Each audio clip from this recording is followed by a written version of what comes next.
Excuse me. Hello, YouTube. I'm Vince White. I'm an employment attorney, and on this channel,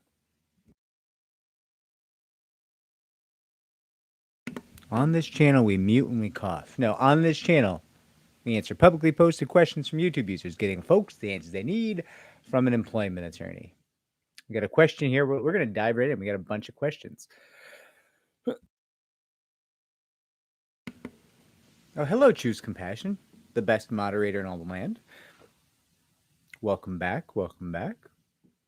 Ooh, we got lots going here.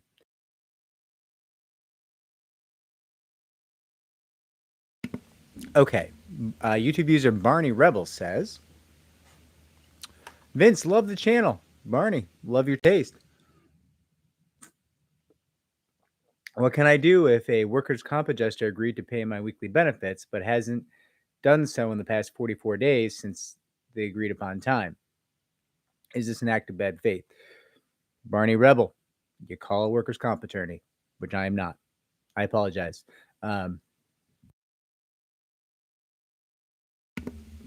We do have a workers' compensation playlist on the channel. Hit that up maybe, but I would recommend workers' compensation attorney. If you're in New York, Bromberg and Henriquez is fantastic.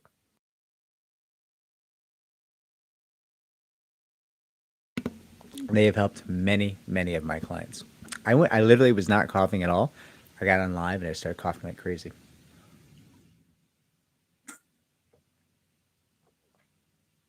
YouTube user Choose Compassion / channel moderator says, hello, Vince and chat.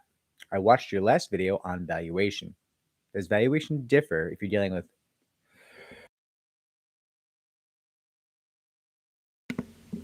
one chapter of a 501c3 nonprofit which has national headquarters? If so, should one consider going after local and national? But they all have some knowledge of the case. Well, listen, I can't tell you who to go after. I don't know enough about the situation, but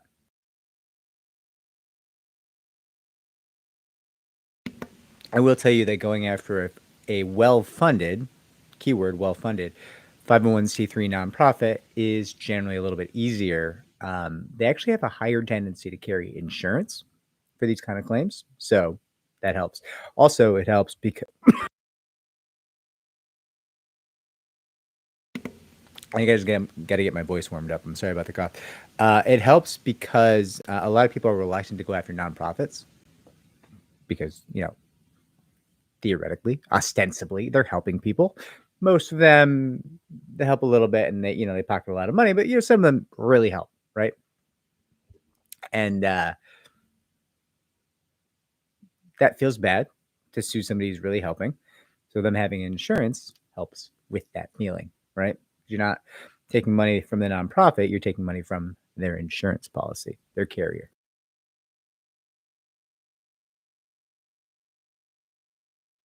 Let's try a cough drop here. We'll try a cough drop. See if that helps.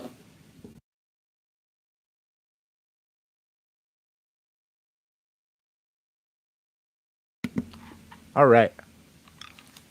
YouTube user Yo Cannon. Welcome back, Yo Cannon. Do arbitrators have to honor proposed awards that include awards of punitive damages if they are reasonable?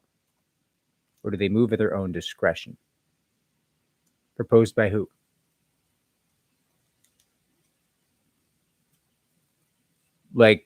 So I work as an arbitrator, and I guess I'm confused as did you have a directed mediation where the mediator suggested the mediator suggested a result? I've never had a proposed judgment put in front of me as an arbitrator, and I don't know that I'd be terribly interested in most third parties' proposals, right? If there was even a federal magistrate judge, if a federal magistrate judge came before me, not came before me, in my little arbitration court, but if in a matter there, a magistrate judge saw the case before I did and made a proposal for settlement or proposal for punitive damages awards. And then the cases were moved to arbitration later because somebody enforced an arbitration agreement. I would not feel bound by what that magistrate judge said. People don't choose me to arbitrate a case because they want me to do what was suggested by someone else. They choose me to arbitrate a case because they want me to be the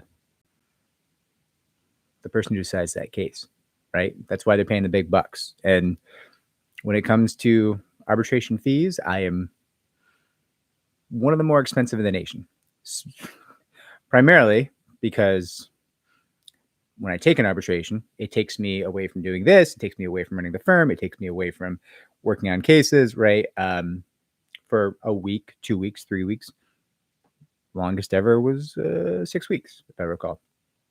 And listen, arbitration money is lucrative, and it's a great thing to have in your resume, and it feels good to be on the other side of the bench, so to speak, every now and then. So I love it, and I love working at the American Arbitration Association. But the reality is now, while I'm relatively young and relatively healthy, it's far more lucrative for me to work on our caseload and run this firm and then just pick up arbitrations, at key times of year. So I digress. They're not paying me the big bucks to be bound by someone else. It's hard for me to imagine a situation where I would feel bound by someone else's proposal in a case that I've been asked to decide. Well, I always quote George Bush Jr., who I do think of as a war criminal, but he had this hilarious speech where somebody asked him, like, they were questioning all his decisions. He was like, well, what you got to understand is I'm the decider. and like, I remember I was probably like 22 or something when he said that. But I remember watching that and being like, I mean, he's not wrong about that. Like, we chose him as the decider. And I thought it was really interesting, the power of that. Like, yeah, I don't need to listen to you. They chose me to be the decider. And that is something I do feel about arbitration. Oh, it's great that you have an opinion on this, whoever we're talking about with this proposal. But they chose me to be the decider. So I'm gonna go ahead and be the one who decides. That's, for those of you who are too young to know, that's how George Bush Jr. used to laugh. while committing war crimes. Okay, we move on. Controversial Card Channel says, "Hi Vince, hope things are great and stress-free with you." They are. I'm controversial because I like to predict sporting events that aren't popular, like the Eagles beating the Chiefs in the Super Bowl, or the Wolves beating the Lakers. Baseball is tougher. So wait, the Eagles, I don't think there's any question the Eagles were going to beat the Chiefs in the Super Bowl.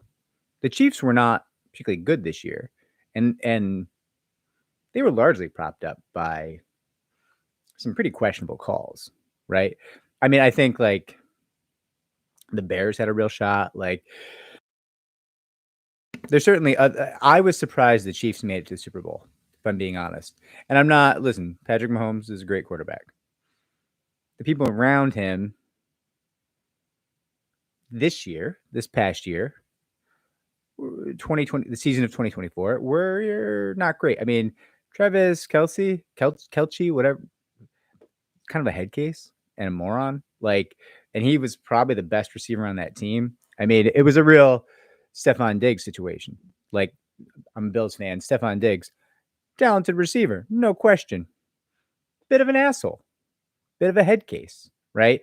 So like, that's a problem. So I guess I'm just surprised that you view the Chiefs losing to the Eagles as a shocking result. But that being said, I think you probably have many thoughts on that. Anyways, Controversial Card Channel goes on. My first question is, when it comes to employment attorneys, my case is in the oil and gas industry. Is it important to get an attorney based on their experience in specific industries? I'm considering switching because even though my attorney has years of experience, he may not be familiar with the field I work at. Okay, so being familiar with your specific oil field or your rig or whatever you're on, whatever, offshore, whatever it is, familiarity with the specific company or the specific site, not that important. Familiarity for your industry with your industry. So your industry, oil and gas, extraction, I presume, is novel. And the way damages are calculated in your field is different because of the way you work and like the shift durations and being away from home. And there's a lot going on there that a lot of attorneys are not going to understand unless they worked in that industry before.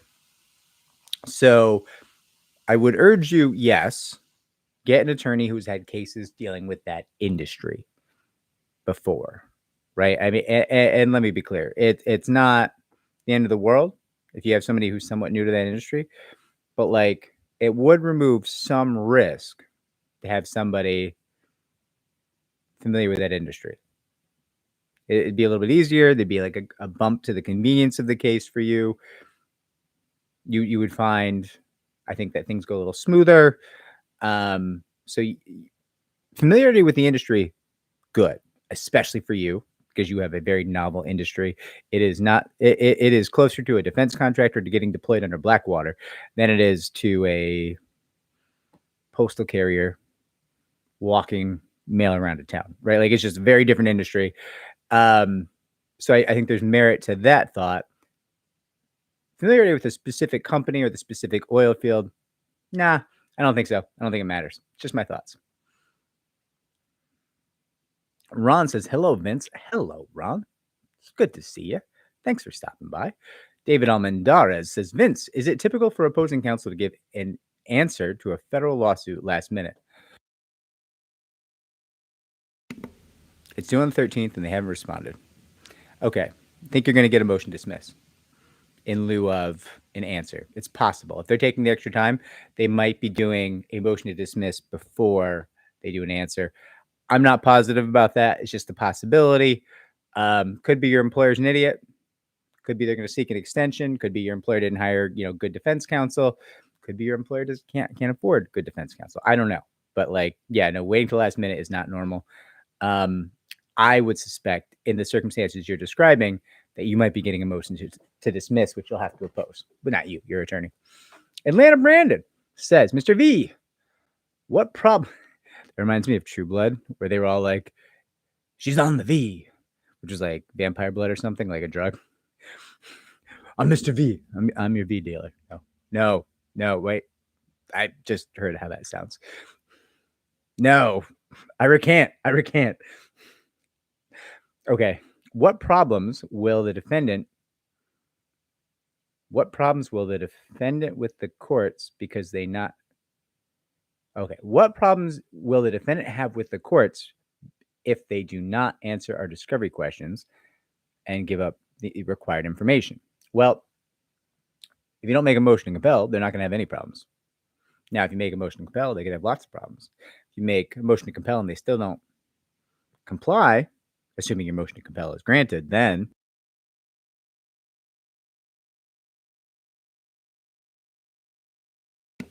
I mean, listen, you can have sanctions. There's a lot of things that can happen there. Hope that helps, David. Brandon. Choose Compassion posted our playlist on position statements, the position statement 101. Thank you, Choose Compassion. David Almendarez says, during a write-up, if you point out that a Caucasian who did the same wasn't reprimanded, this gave basis for a supervisor telling my manager I made her feel uncomfortable. Is this valid? No, that is not valid. So you made a disparate treatment argument.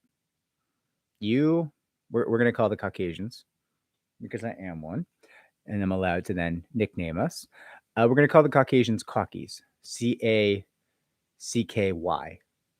or Cauckies, Caukies, because we're the Caucasians. So listen, essentially you're saying, hey, that cocky over there did the exact same thing I did. You're giving me written discipline. You're not giving that cocky written discipline.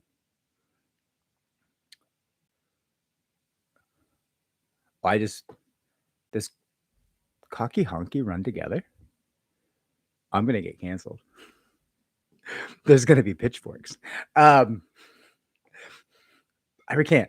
No, so you described essentially a race-based disparate treatment. That is protected activity. You engage in protected activity. If bad things happen to you as a result of you engaging in a protected activity, which is opposing discrimination, complaining of discrimination, then that is a retaliation claim. You have an additional claim over and above the original claim for the discrimination, for the disparate treatment, disparate discipline. Lean in recruiter. I have lead in recruiter is the username. I have an attorney representing me on wrongful termination for age, race, and retaliation claim. My attorney is just asking for back pay and not anything else. That concerns me. You need to have a conversation about why. It's possible that's correct where you are. You could have blown the federal statute of limitations. Or, something else could have happened. I don't know. You might only have state or local law claims, and they might have different damages calculations. So I'm not saying there's something wrong with your attorney, but I am saying if your attorney is only seeking back pay, you need to know why. Ask why, and that attorney better be forthcoming with an answer, right? YouTube user VA says, attorney doesn't want to do litigation. We are working through state court on race discrimination claims. How should I handle my Family Medical Leave Act claim? So you got a national firm, hard to find attorneys in my state. Well, yeah, if you're having a tough time finding local counsel,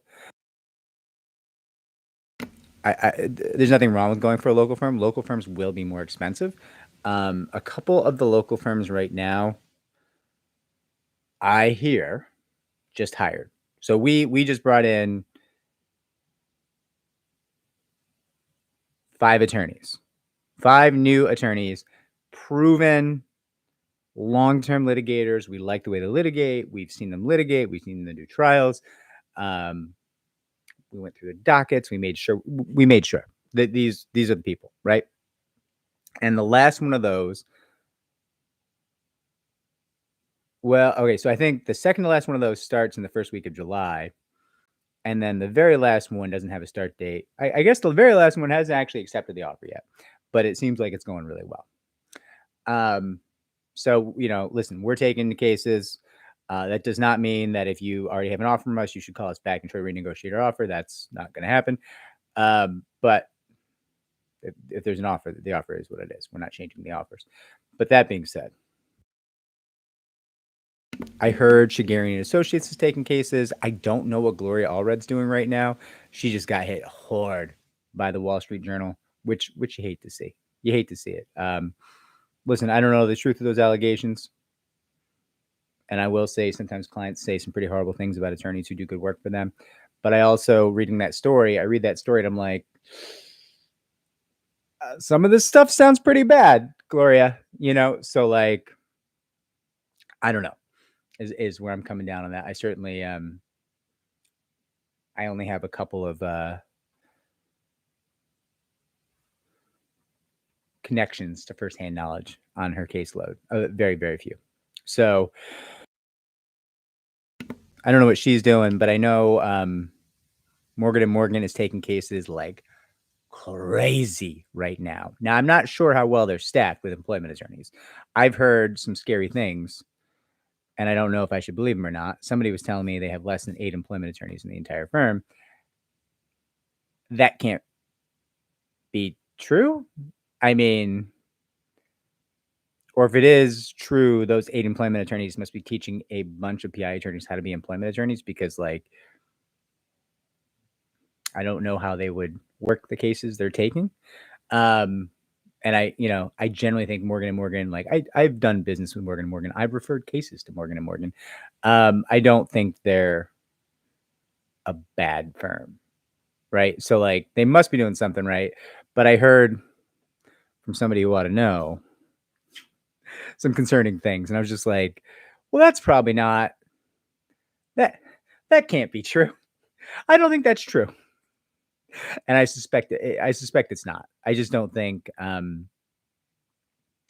think they would do that. So yeah, talk to the national firms. The national firms are like hungry for cases. The national firms are surviving the pandy. They all survived the pandy much better than the local firms for obvious reasons. They're better funded. They're larger. More people are clamoring to give them cases because there's a lot of states without, representation options. But also, like, as this recession starts, you'll find that local firms will like revitalize. Recessions are generally huge drivers of income for employment firms. Like, we'll lose money to bankruptcies. We'll win cases and companies will go bankrupt and like not pay. But in the balance, the volume of cases we get, the quality of cases we get, the winnings we get because people can't settle, so more cases go to trial. That can really be huge. So you're going to find a lot of local firms are going to get better funded fast right now, and that that can help. That can help you get more options. What do we got? Chat jumped ahead of me. I got to go back. Okay, YouTube user Mallcop says, the judge in my case expects us to wrap up our case in 10 hours for each side, but we have had over 20 depositions and a lot of evidence. Do you think that's realistic? I think with the judge, so listen, what court are you in? Are you in state court? Are you in federal court? There is no way, if I'm being honest with you, that a federal trial is going to be 10 hours and 10 hours. 10 hours for the plaintiff side, 10 hours for the defense side. Probably not.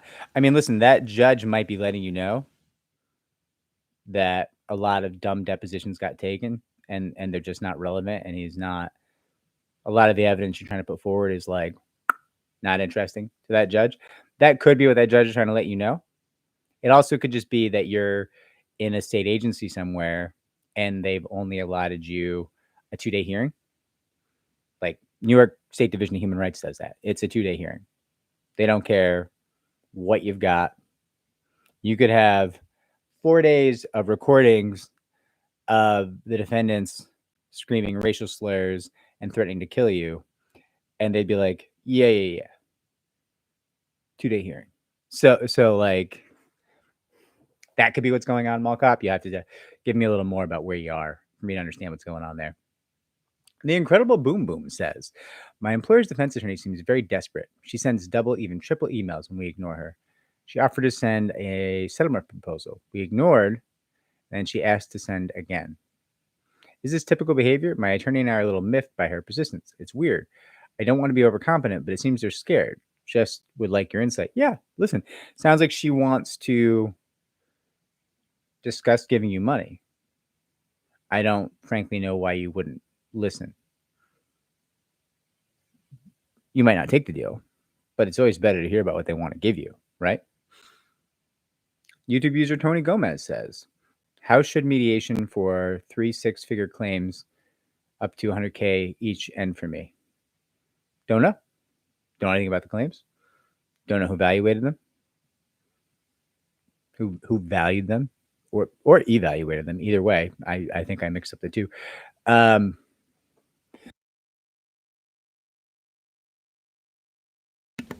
Yeah, I can't say, Tony.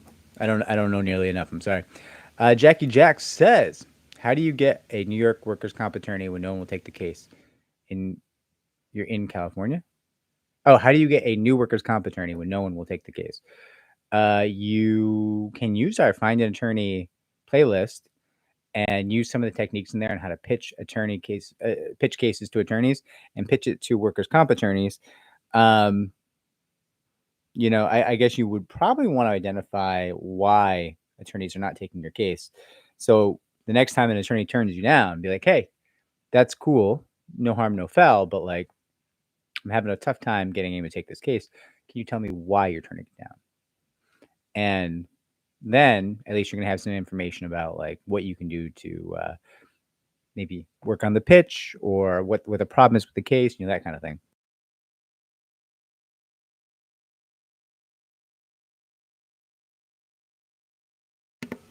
Excuse me.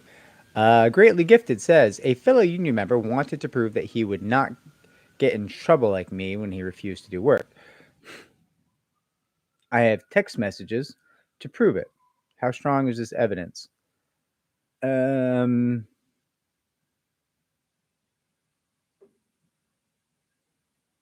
mean, it could be useful evidence of disparate treatment. Certainly possible.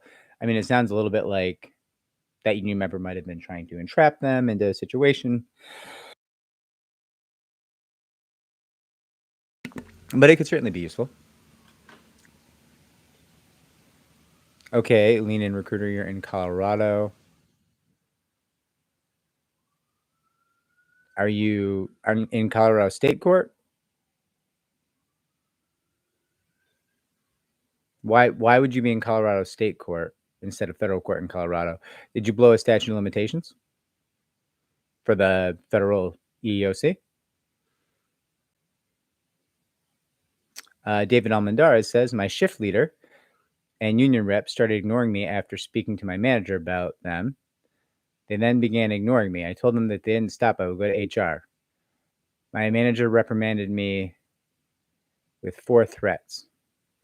Okay, so if you complain about discrimination, disparate treatment, sexual harassment, something like that, and they're then ignoring you, they're isolating you, that is a potential retaliation claim. Tony Gomez says, what's the probability of cases settling on the first day of mediation?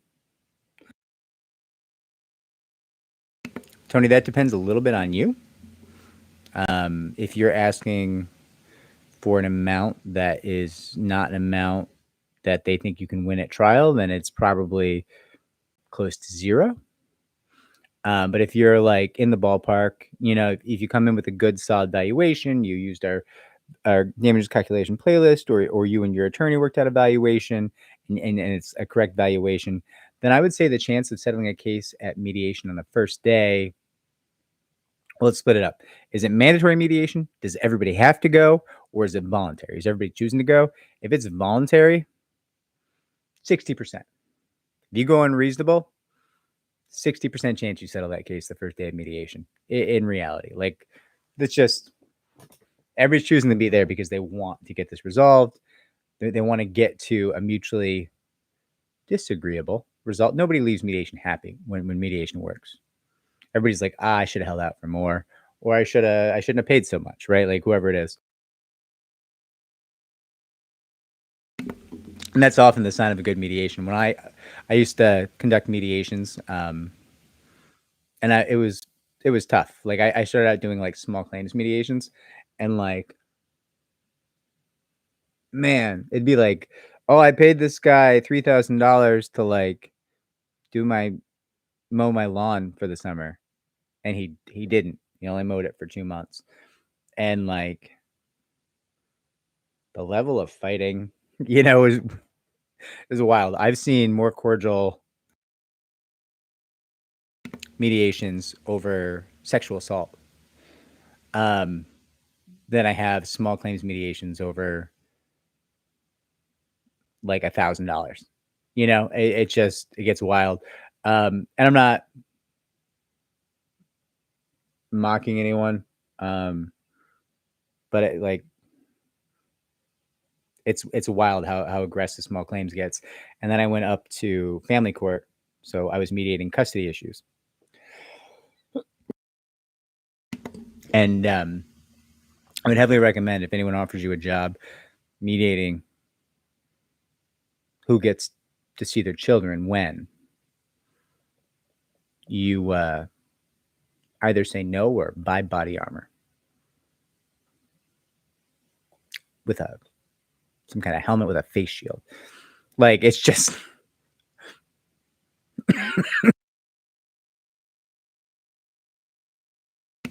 it's just not worth it. But I digress. David Almendarez says, threats of going to HR. They said that it's a threat since I didn't ultimately go to HR. However, it was because they stopped ignoring me after that. Yeah, listen, did you threaten to go to HR? Sure. Who cares? You gave them a second chance. They use like, hey, I complained of disparate treatment based on race. You're ignoring me now. You're isolating me. You can fix it, or I can go to HR again.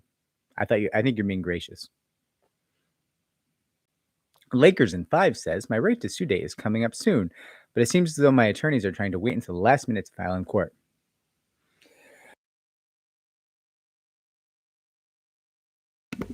When should I be worried, or when is it too late? Listen, if you need to switch attorneys, I recommend giving the new firm at least a month left on the right to sue. That being said, have a conversation with your attorney. Like, if you've got a month left now, be like, hey, I need a date certain. This is getting filed. When am I going to see a draft? I need to see a draft. Like, I assume they're going to send you a draft to look at, right? They should be filed as a sworn statement, in my opinion. So you would need to see it to say, hey, that's accurate. Let me execute this, right? So just call them up and be like, hey, guys, don't want to be a jerk. You guys are swell. Thanks so much for fighting for me. But I need to know when I'm going to see this, because we had 90 days and 60 are gone. And that makes me nervous. So, 1, I need confirmation you're going to file this in federal court for me. 2, I need to see it. I need to know when I'm going to see it. We need time to be able to do drafts back and forth, revisions, right? And really, it should be signed 2 weeks out, in my opinion. Controversial Card Channel says, well, the Chiefs is this era's New England Patriots. I wasn't going to bet against them, LOL. Thanks for breaking down the industries. My follow-up question is the defense firm that is representing the employer... the defense firm that is representing the employer that I am suing has 2 women lead attorneys. I'm concerned about that because my attorney is a guy, and frankly, there's been an underlying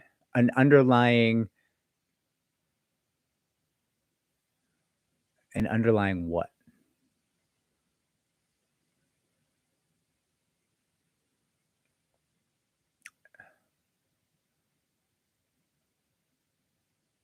What is there an underlying? Okay, so you go on. Should I request that a female attorney negotiate on my behalf? It's less important for plaintiffs, often, not always, but often, than it is for defendants to have female attorneys. There's a lot of data that reflects in gender discrimination and pregnancy discrimination perpetrated by men, sexual harassment cases, some other cases. It is vastly preferable for that male defendant to have a female attorney, which seems to be reflected in the trial data. For the plaintiff, I think female attorneys and male attorneys are both great options. So I'm not so concerned for you that you need to switch your attorney's gender. And I think I made you a larger form answer. I think you may have asked a question about this, and there's something in the queue coming out in the near future.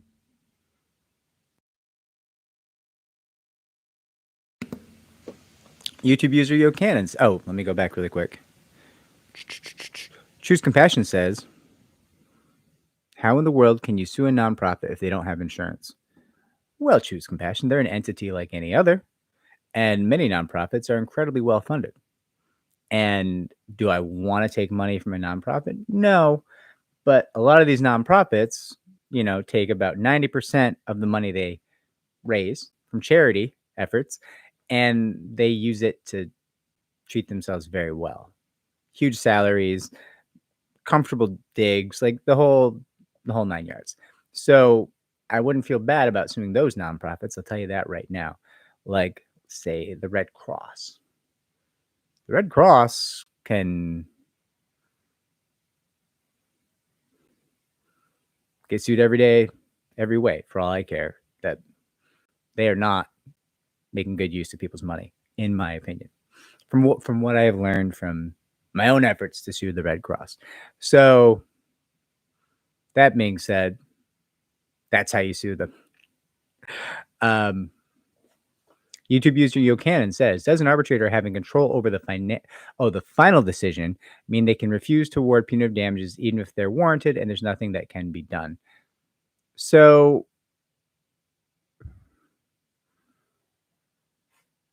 simple answer, yes, but let's get into it.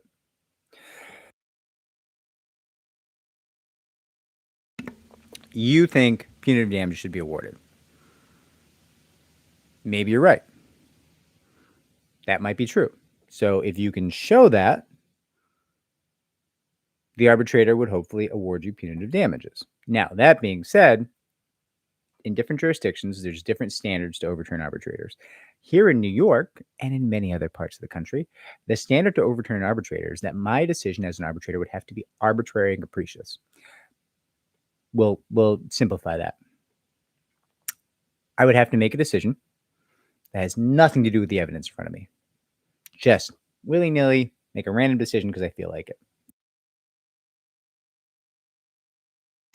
Generally, to give a judge grounds to overturn me in New York, that is the standard. You might notice that an arbitrator, such as myself, is actually more difficult in certain situations to overturn than a judge, state court judge, federal judge, certainly administrative law judge. That's wild if you think about it. But that being said, arbitrators, I don't know what arbitration association you're working with. I don't know how your arbitrator is getting selected, but I can tell you, like, listen, my experience working with AAA, the American Arbitration Association, is fantastic. The arbitrators I work with, they're good. They're fair. I've not seen any funny business of any kind ever. I've not seen preference for employers. And I am routinely derided by defense counsel as a plaintiff side arbitrator. Like, I am one of the first strikes, because when they're fighting about who's going to be arbitrator, a lot of times you'll go through and each side will strike an arbitrator. I'm a top 2 strike nationwide for defense counsel. I don't think that's fair at all. I don't think that makes any sense. I think that I go in and I make the fairest decision, and my experience as a plaintiff side attorney gives me a lot of insight into some of the bullshit that certain plaintiffs might try to pull, right? So, like, I don't think I'm biased towards plaintiffs at all. I think I'm very, very fair when I sit down as an arbitrator. But that being said, defense counsel don't feel that, and they just strike me whenever they can. Part of that's, I'm sure, I'm so gosh darn expensive. The other side of that is they're like, no, that's a plaintiff guy. We don't want him. He's plaintiff friendly. And listen, plaintiff attorneys never strike me that I'm aware of. I don't think I've ever heard of a plaintiff attorney striking me. They research me and they're like, well, right? Like, they're thrilled. They're like, wait, who's paying the arbitration bill? Oh, the defendants pay? Oh, get this guy. This guy's going to cost them so much money. And they're like, yeah, I'll get the. And then listen, they've selected me, and I've gone in and been like, so you presented 6 lies and 2 truths, and it's kind of hard for me to, follow why you brought this case at this point. And the plaintiff's side attorney is like, well, sure, my client got caught in 6 lies. I mean, that's on the record, and also in writing in various documents, but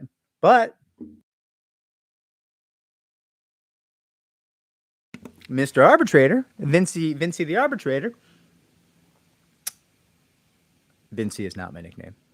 Vin is my nickname, for the record. But Vinci the arbitrator, while my client did get caught in 6 lies, I would like you to note there are still two remaining truths that support our case. And it's like, really?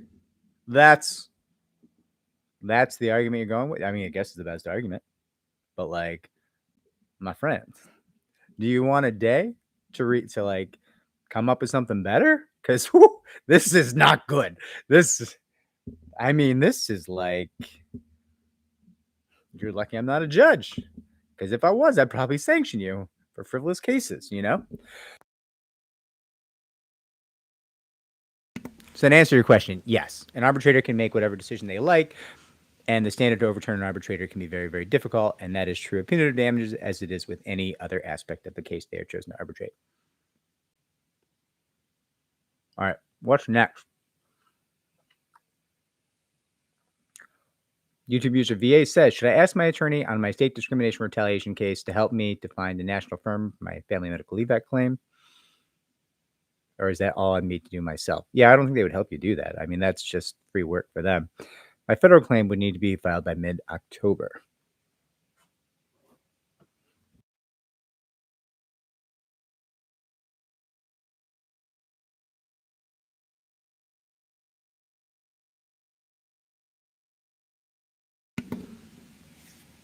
Listen, I guess if you're really, really cool with your counsel, your local counsel, bringing the state claims, they might help you find a national firm. They might at least give you like your complaint, which you should have anyways, to share with national firms so you could at least, explain what's going on. There is a bit of an issue because your local firm is going to try to settle those state claims.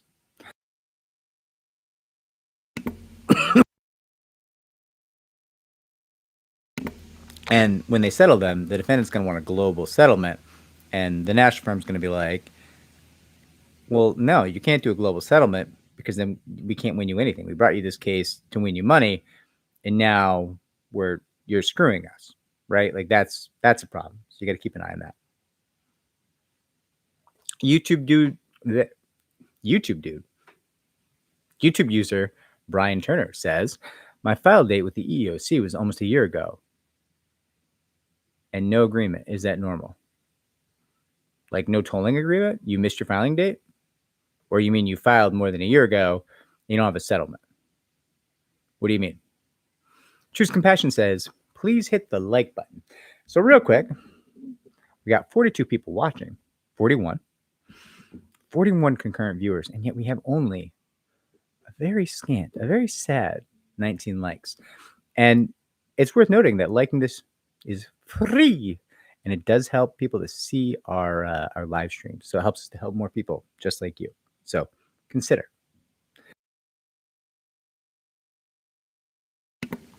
Thank you, Choose Compassion. YouTube user Kayla Thompson says, longtime listener, first-time commenter. Great way to open a question. If constructively dismissed for refusing to be reassigned to a team under a director who's reported for discrimination, does a NRTS make severance probable?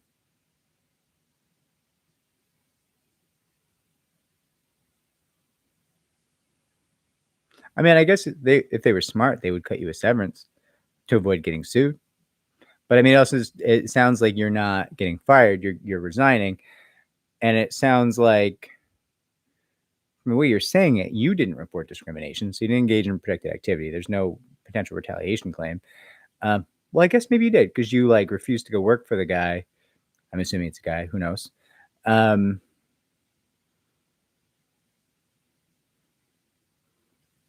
So you weren't the target or the victim of discrimination. Do you at least share the protected class with the person who was? Like, was it discrimination against, I don't know. I'm trying to think of a silly protected class. There's no green humans, right? If you were a green person, God, I hope there's no groups who identify as green. Somebody's gonna be like, well, I self-identify as a green human. Like, oh, okay, great. Okay, I committed a hate crime. Cool. So like if the idea was like, oh, the supervisor discriminates against green people, and there's a lot of complaints about him discriminating against this other green person, and I too am a green person, and now they're trying to transfer me to work for this guy, and I'm afraid that's a much stronger claim than like, hey, I'm a white person, and I'm really mad about what that bad guy is doing to the green people, so I refuse to go work for him. I think that's still a claim, but it's not as good a claim as the like, hey, that guy hates green people and I'm a green person, and although he hasn't done anything to me yet, I don't want to go work for him because I'm aware of all the complaints that have been made. That's a stronger claim, certainly. Sam Z says, I filed a lawsuit against my previous employer for defending me after I left that job. I filed a lawsuit against my previous employer for defending me after I left that job. Oh, you mean defaming. Okay, I assume typo. Okay, so I'll reread it with the correct word. I filed a lawsuit against my previous employer for defaming me after I left that job.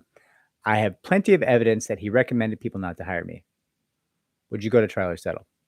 Okay, Sam Z, did you file what kind, like a defamation lawsuit?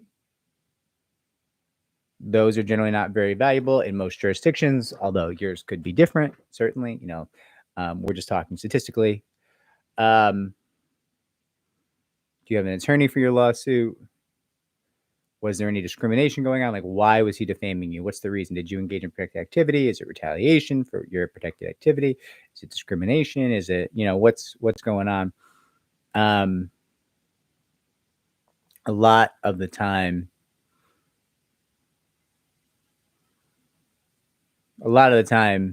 listen, employers are allowed to give their opinion. So if it's just like somebody calls him up and is like, hey, should I hire Sam Z? And this old employer is like, honestly, I don't think you should. I don't think he's a good worker. And there's nothing else going on. It's just, that's his opinion. In most jurisdictions, that is not a claim. Always check with local counsel. Check with local counsel. We'll do the Jedi mind trick thing. Check with local counsel. But like, if you were here in New York and the only thing you're mad about is you got a bad reference, whatever money you paid that attorney, go ahead and give him a call. He should get back to you. That was it's probably a frivolous case. Probably, not always. There's circumstances that can arise, right? Like if he's making up lies about you and disseminating those lies, well, listen, that could be certainly a viable and valuable defamation case. Okay, Mall Cop says state court.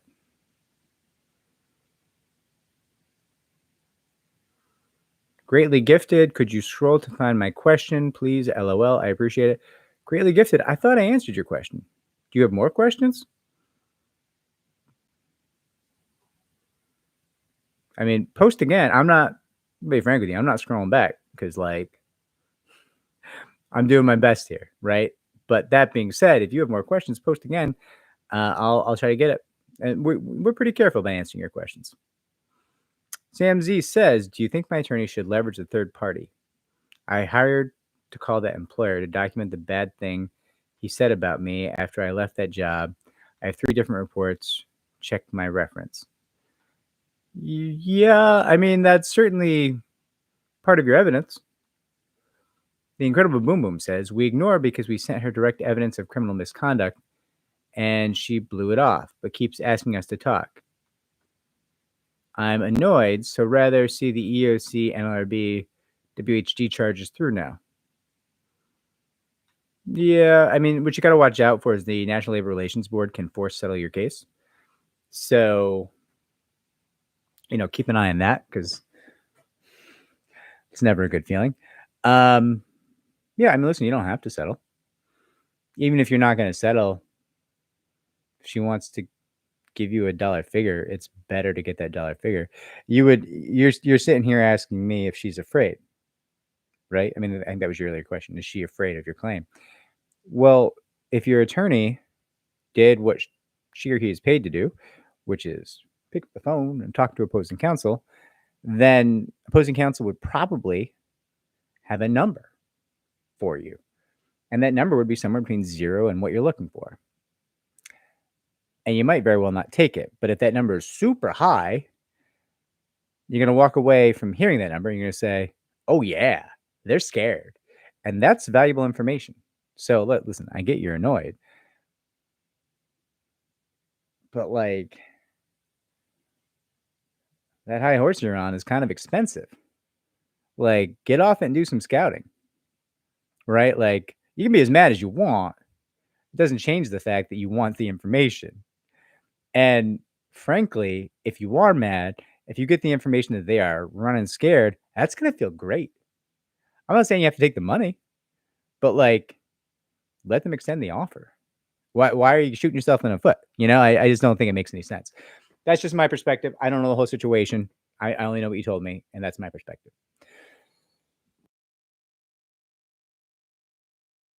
YouTube user CC says, we have a request for clarification into the judge. It's been over a month with no response. Pretrial conference is in 2 months with trial not too long after that. What could be the delay? Federal court. Request for clarification. Oh, chat jumped ahead.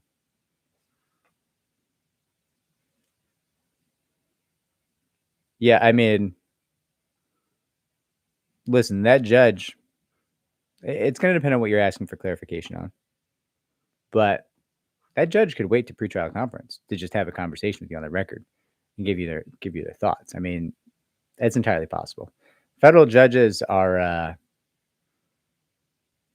lovely, but there can be a certain amount of well-earned hubris. What do you mean you need me to clarify? I told you what I told you. It was clear, right? I mean, there's a federal judge that I've been before many times who every time he gets a new intern, even like law students, he'll just schedule attorneys to come in and meet his intern. Be like, we need a conference in your case. Oh, okay, Judge. We're in the middle of discovery. I don't know. Actually, there's nothing to talk about right now. Like, discovery's going pretty well. Like, they're turning everything over. We're scheduling depths. Like, everything's going smooth. Yeah, I want to see counsel in here. Everything all right, Judge? Yeah, I got a new intern. Okay. That's great. I hope that she's doing good work for you. Yeah, I want you to meet her. Judge, we work for a living.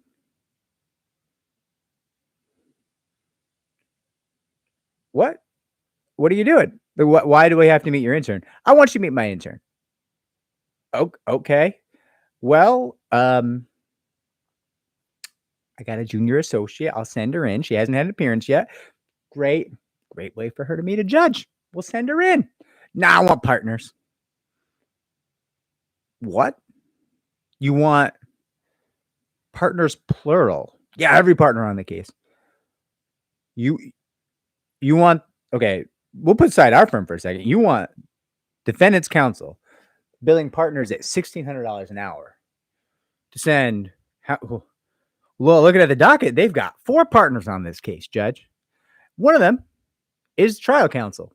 Not even really that involved yet. You want them to send 4 partners in to meet your intern.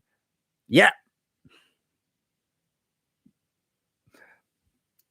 Judge, your honor. Well, okay. I mean, Judge, I'm in New Hampshire, but we can send a partner over. Obviously, if that's what you want, it's what we're going to do. Nah. You come. Yeah, Judge, I'm not actually on this case. You come.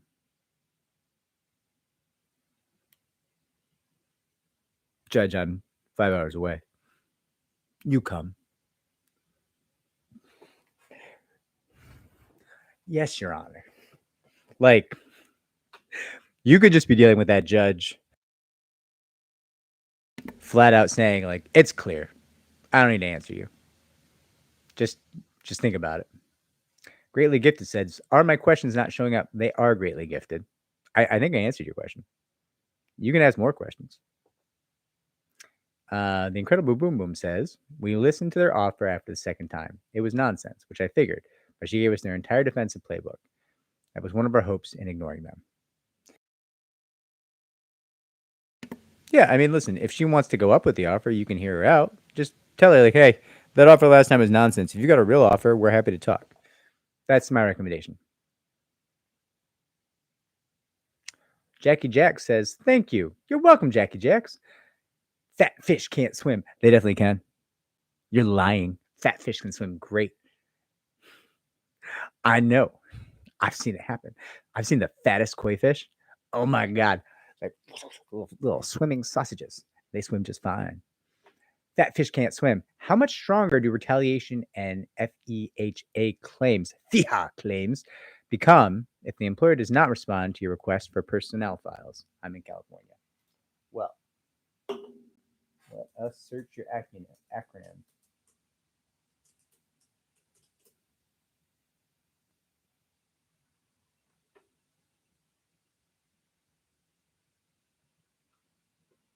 Okay. FEHA claims are claims under the Fair Employment and Housing Act in California. So, listen, I'm not going to answer your question about California law because I don't have California local counsel here on the channel with me, and I would get in trouble if I did that. But that being said, let's answer your question from the perspective of a federal claim. How much stronger do retaliation claims become if the employer does not respond to your request for personnel files? I'm in California. So, like in discovery, are you in discovery and they're refusing to turn over the personnel file in discovery? Just make a motion to compel. If they refuse, it does strengthen your case somewhat. It'll certainly enrage the judge. If you're like, yeah, they won't turn over my personnel file in negotiations before I file in court, sure, that's a breach in some jurisdictions. Most jurisdictions is not. I'm not allowed to tell you if it is or is not in California. Trust your attorney. But I don't think it makes a huge difference, if I'm being honest with you. YouTube user Kemi says, wait, so YouTube user Kemi, I used to know a guy when I lived in Japan who used to tell all the Japanese, he was a cocky, he was a white fella. And he like got there the same day I got there. So like we were kind of like associated with each other a little bit, which not great. He would tell the Japanese people to call him Okami, which is like wolf in Japanese, but he would say it like, call me Okami. And he's like, you're not, that's, stop telling people to call you wolf. That's not, Okami des. Stop, dude. Stop. I get it. You got big facial hair. Stop. You're not Wolverine. You're not the wolf. You're not a character in an anime. Just enough. He did it. He just, for years, he did it. It's like, you're killing me, man. You're just. But let's go to Akemi's question. YouTube user Akemi, how common is it for defendants to turn on each other? Real common if you drive a wedge between them, which is we have multiple defendants. That's Vince's playbook 101. How do we get them to turn on each other? It's pretty common. Lean In Recruiter says, writing demand letter. We have a demand letter 101 playlist, I believe, or we have a video on demand letters that might help you. Lean In Recruiter. Not filed yet. Oh, hold on. Let me go back. I think you have a question about, I assume this is related to some other question. I don't know what that would be. If you want to tell me what that's related to, I can put it all together. But YouTube user By His Grace says, the EEOC has the date that discrimination took place on the EEOC charge wrong. It's tweet to fix. Timeout. The judge dismissed the case, being the defendant is asking it to be dismissed with prejudice. Well, I assume in most jurisdictions you filed in federal court with both the federal and the state law claims. So,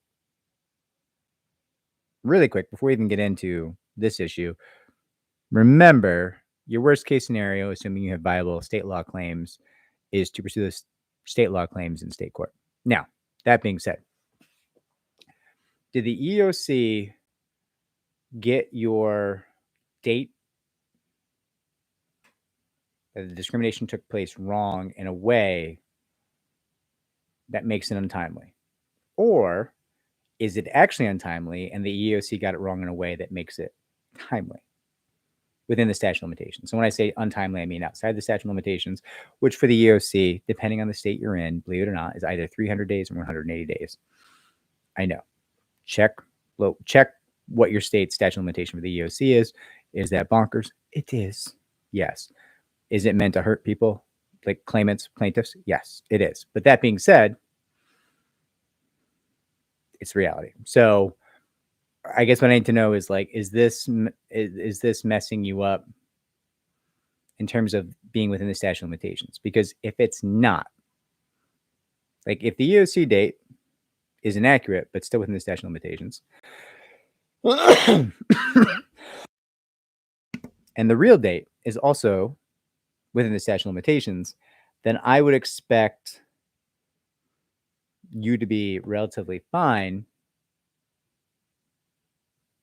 in your federal filing. I would not expect that specifically to be the grounds under which your federal litigation was dismissed with prejudice, because you can argue that, like, listen, the EEOC did get the date wrong, but EEOC charges include anything that logically flows from the contents of the charge. So logically, the correct date for the events, I think you can argue logically flows from the events described in the charge, right? Also, like, I'm sure your filing, like the narrative portion of your filing, probably contains the correct date, and the EEOC just put on their paperwork some trash inaccurate date because they weren't paying attention or they didn't actually read your charge, which is very common. And that would be very easy to point to, like, well, listen, it's correct in my sworn charge. So your argument as to like it being incorrect in the EEOC's paperwork is meaningless because you also received a copy of my charge. You produced a position statement in response to it, so I know you received it. All right. YouTube user CC says, whoa, chat is jumping ahead. Whoa.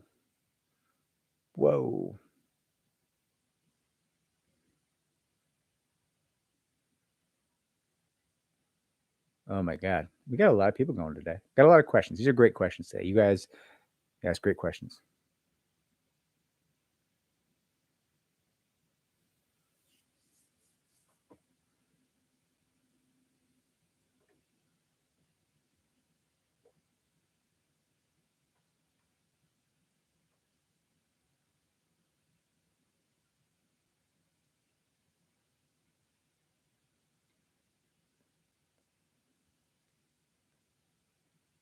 Ooh, I see choose compassion deleted a question from someone. I hope it was, hope everything's okay.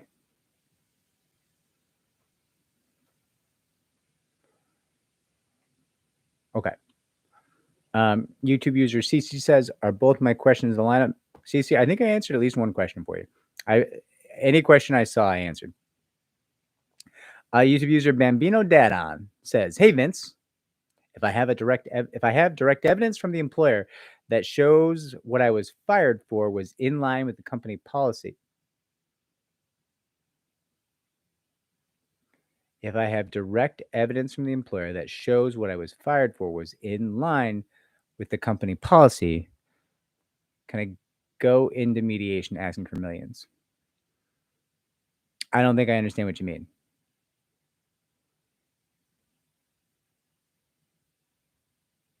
There might be a typo in there, or maybe I'm just not understanding. Because it's like, I guess when you're saying like it's in line with policy, like if I'll give you an example. Our firm has a policy. Hey, don't settle a case or extend a demand on a case unless your client gives you written authority to do so. That's a rule in our firm. It's our policy, right? So if an associate breaks that policy, I probably terminate that associate, right? Because that's a very, very important policy. I think it maintains the need to empower plaintiffs, and plaintiffs have been victimized and attacked and disempowered in many of our cases, and it's our job to empower plaintiffs. And I don't want like some associate getting funny, getting quick with settlement, moving too fast, having a conversation and being like, well, you said I could do this. No, I want to see it in writing. Let the client think about it, right? I want it in writing. Let them sit down and write an email and be sure this is what they want and give you written authority, and then you settle the case. So that's our policy. Don't settle a case without written authority from the client to do that, like specific written authority. Like, hey, if you get my case to I don't know, 600 grand, go ahead and settle it. Give me as much as you can, but give me at least 600 grand. Or even more specific, hey, extended demand of 800,000. Let me know how they respond. Great. Wonderful. Right. I want written authority. That's our policy. So if an associate breaks that and I terminate them, that is in line with our policy. So you're saying like, hey, if I was terminated for something that was in line with company policy, can I go into mediation asking for millions? That doesn't really, the way I'm understanding your question, that doesn't sound like a claim. Now, I guess the way you might mean it, the more I think about it, is you were doing something as per what is set out in company policy. That means that your termination was likely a pretext. I assume you have other parts of your claim like discrimination and protected activity leading to retaliation because you have this pretext. So like, that's good. It certainly increases the value of your claim. I would hit up the damage calculation playlist. I have no ability to tell you what your case is worth because I don't know your case. But that being said, if that's how you mean it, then certainly it's a useful piece of evidence. If you mean it how I kind of described the, our firm, well, that would be like not a claim, right? Like, well, I did break company policy and that's why they fired me. Yeah, sure. That's a really good reason to fire someone, right? But I assume that's not how you mean it. Lean Recruiter says, write up for things that happened in the first 90 days and I was in training. Training was not written up. I was terminated 6 weeks after stating I felt I was being targeted. Their second write up. Okay, Lean Recruiter, did you feel you were being targeted on the basis of protected class?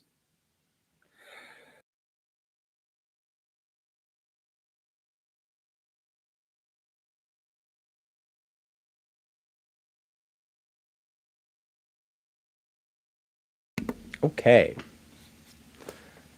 Magic the Gathering, MTGU, W control, username MTG, which I assume is Magic the Gathering, or meeting, U/W control. The EEOC accepted my case versus the TSA. What can I expect going forward as pro se? A very difficult road. It's very hard to be pro se. If you haven't already hit up the Fight Employment Discrimination channel. She did most of her case pro se as a federal employee. I believe she was an engineer for NASA, a literal rocket scientist, I believe.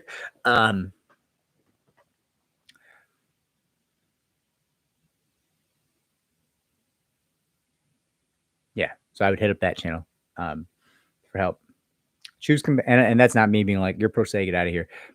Happy to keep answering your questions, not getting rid of you. I just think she's a useful resource for you.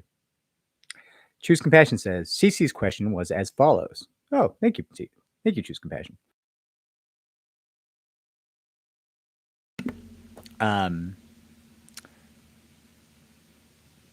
Hi, Vince. If your filed complaint does not contain all the damages you are allowed by law for the violations of the complaint, are those damages still available to you if you win? So, listen, I often recommend that you not set a specific amount of damages in your complaint because it can be limiting. As long as you pled all the statutes, then you should, I would argue, be able to seek the damages possible under those statutes. So that should be fine, I would expect. But, different judges, different jurisdictions, different case law. Generally speaking, I would think that'd be fine. Check with local counsel. By his grace, what does it mean when the defendant includes their EPL declaration policy within their initial disclosures? Does this show they are going to settle within the limit of the policy? I think they're trying to show you that there's some money here and they're like open to the conversation. Choose Compassion says, we have a request for clarification to the judge. It's been over a month with no response. I already answered this question, I believe. Sean Barfield said, in a disparate treatment case, does a comparator have to hold the same position? Often, yes, it certainly helps. They were both subject to the same policy, and the supervisor once suffered an adverse action for a while, but the other didn't. listen, I think it'd be beneficial if they were similar situated peers, but if they're close, that's something that you can certainly work with. They're going to come back. I mean, listen, if you're trying to compare a supervisor to a non-supervisor, there's a lot of arguments companies are going to make, like, hey, those are different jobs. We treat them differently. So just, be ready for those arguments. Choose compassion. Can you please share the link to the relief damage calculation playlist? Did you have like a spreadsheet? So we do have a spreadsheet. We're not sharing it with you. It's incredible. I'm sorry. It's just not, it goes beyond what most pro se litigants can really contend with, but it also is proprietary information that we use for our cases. If we share it with you, you might give it to other firms, and other firms, use it to compete with us. So we're not going to do that. Sorry. But that being said, we do create the damage calculation playlist to help you. Jesse Manley says, I was talking with, and just to be clear, JH Cool Spoon, which is a great username. We've got like hundreds of hours into that spreadsheet, and like tens upon tens of thousands of dollars working with economic experts on that spreadsheet. So it is like proprietary work product. It's not like I'm just like being a jerk over here being like, you can't have it.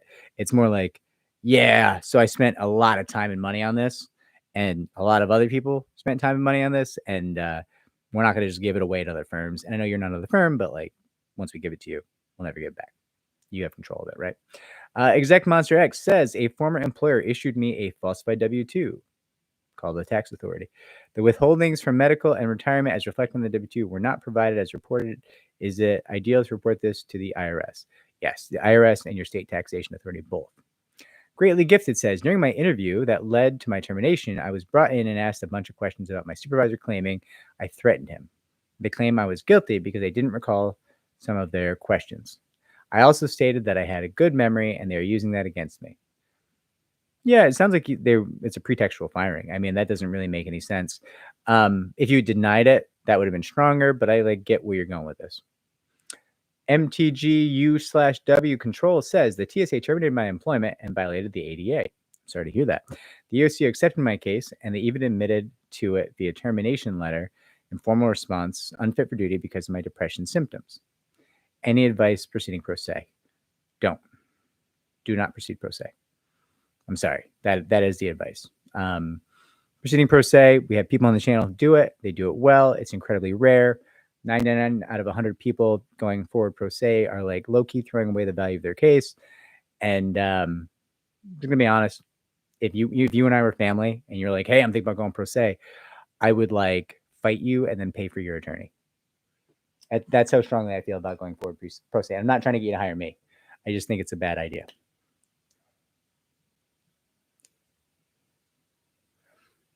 YouTube user Kelsey says, what are the core differences between mediation and a straightforward settlement conference? Okay, so a settlement conference is going to be a little bit more forceful.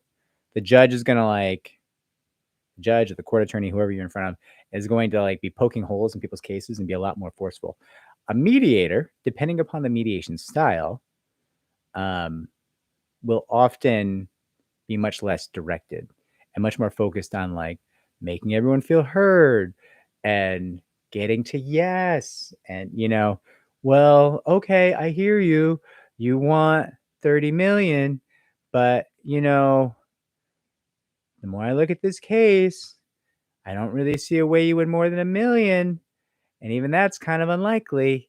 So let's talk about what we could actually get you today, and it's much more not touchy-feely, but yeah, I guess touchy-feely, like kumbaya and hugs and singing songs and not repairing relationships. A lot of these cases, it's hate crimes, it's sexual assaults, it's sexual harassment.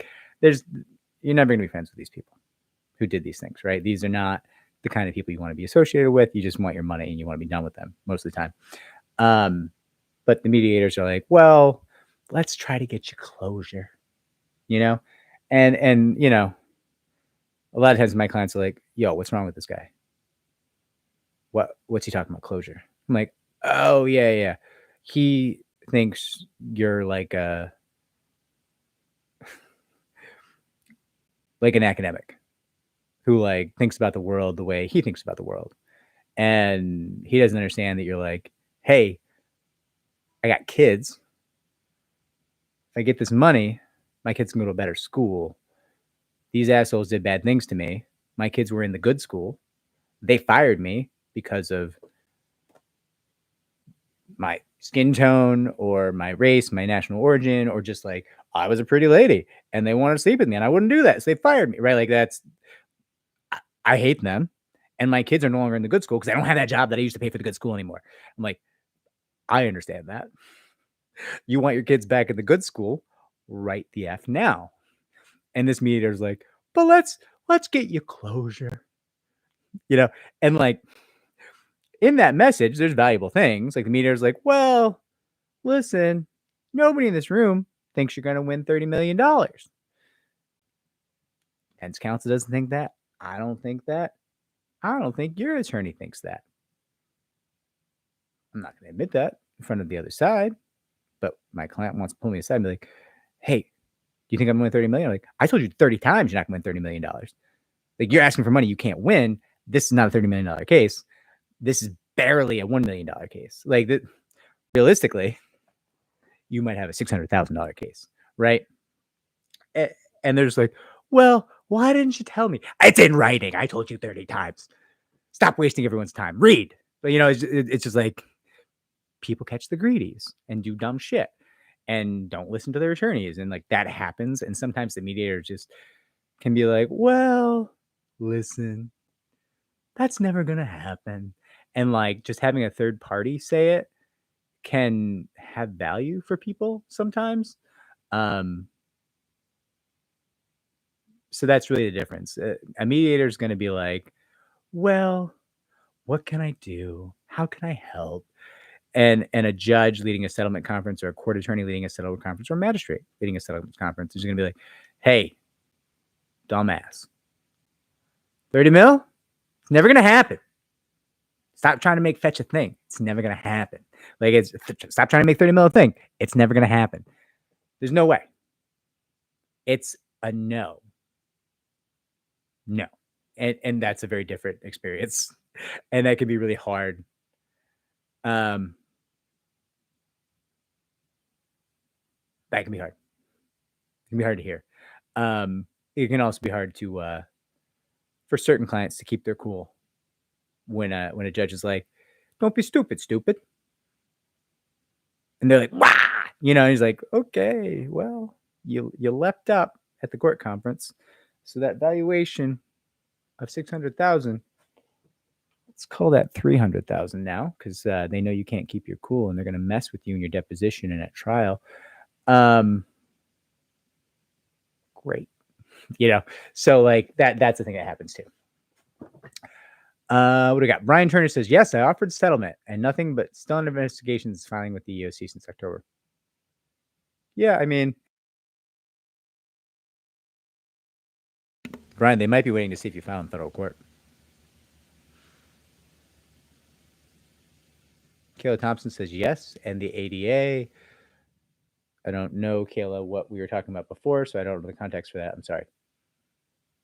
Controversial Card Channel is telling someone they don't have a case. I don't know if that's true or not. I don't know anything about the case. VA, is it harder to manage your farm animals in the cold of winter or the heat of summer?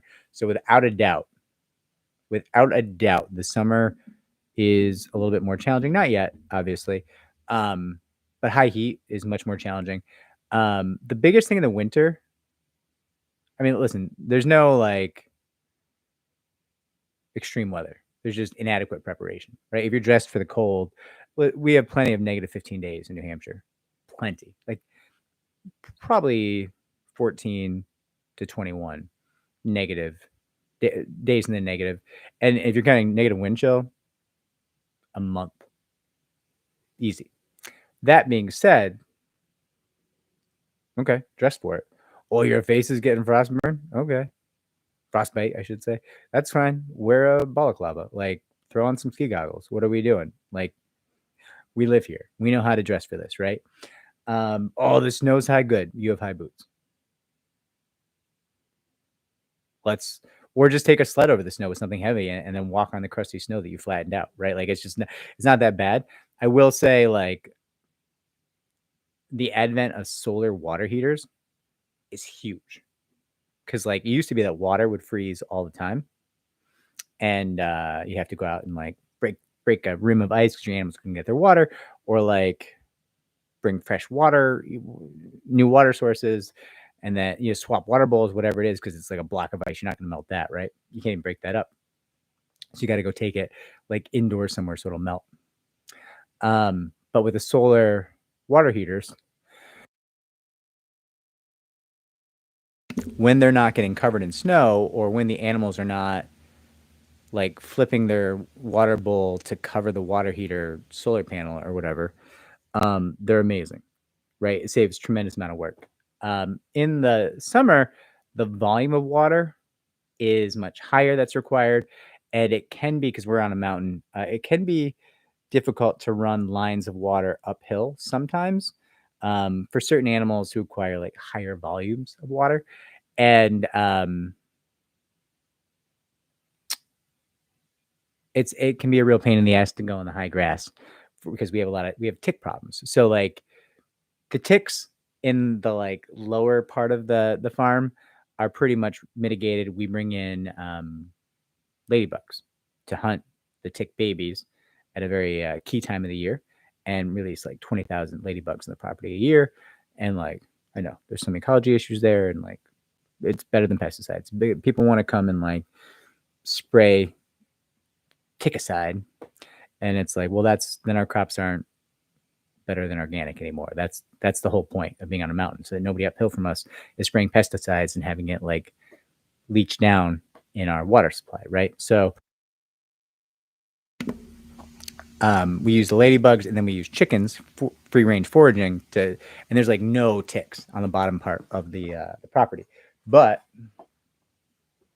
in the higher parts of the property, in the high grass, the chickens, pretty good survival instinct, and they're not like real excited to go up in the high grass with the foxes and the coyotes and the pine martens and the fisher cats, and like just everything that eats chickens. Even like the raccoons eat chickens. You know what I mean? If they can catch them. So going through the high grass is like kind of a thing, because you got to get dressed for it in like tick retardant clothing that's been properly treated and everything. And then like you need to do a tick check. Someone needs to check you for ticks when you get back before you go in the house. You don't want to carry ticks in the house. And we have there's enough ticks in northern New Hampshire that it's like killing off the moose population. Like they like get in such volume on a baby moose that they'll kill them. They'll like make their hair fall out, and the baby moose will die. It's actually impacting the moose population. That's how bad the tick population is right now. We have like ticks from Texas and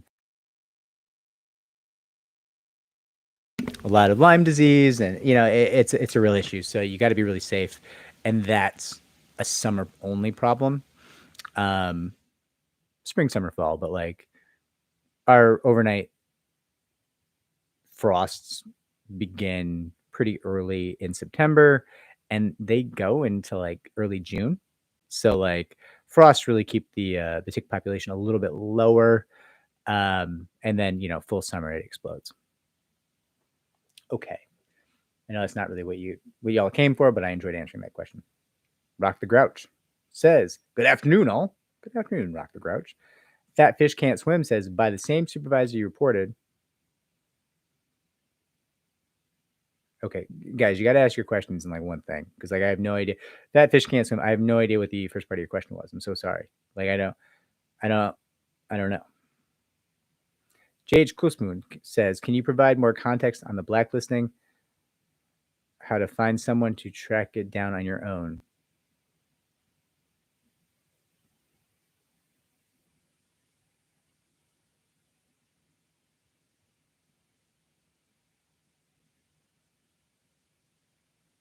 Can you provide more context on the blacklisting? J.H. Klusmoon, can you give me your whole question? I feel like there's like information you think that I remember that I don't remember. And if you're asking like how to find somebody who's giving bad references about you, you can hire third-party reference companies that do recorded reference calls. That's a good option. D. Bentley says, "Hey, Vince, how long does it usually take for a fact-finding decision 2 to 6 weeks, depending on the agency. Controversial card channel. Thank you, Vince. My last question, because let me get out of your hair. You're not in my hair. I think you're swell. Lots of questions today. I recently asked if I was a contractor with a company that worked in a plant. The plant terminated me, went along with it.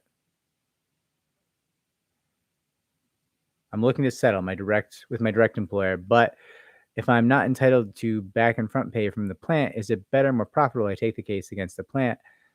I don't know why you wouldn't be entitled to back and front pay from the plant unless there's like a local law issue.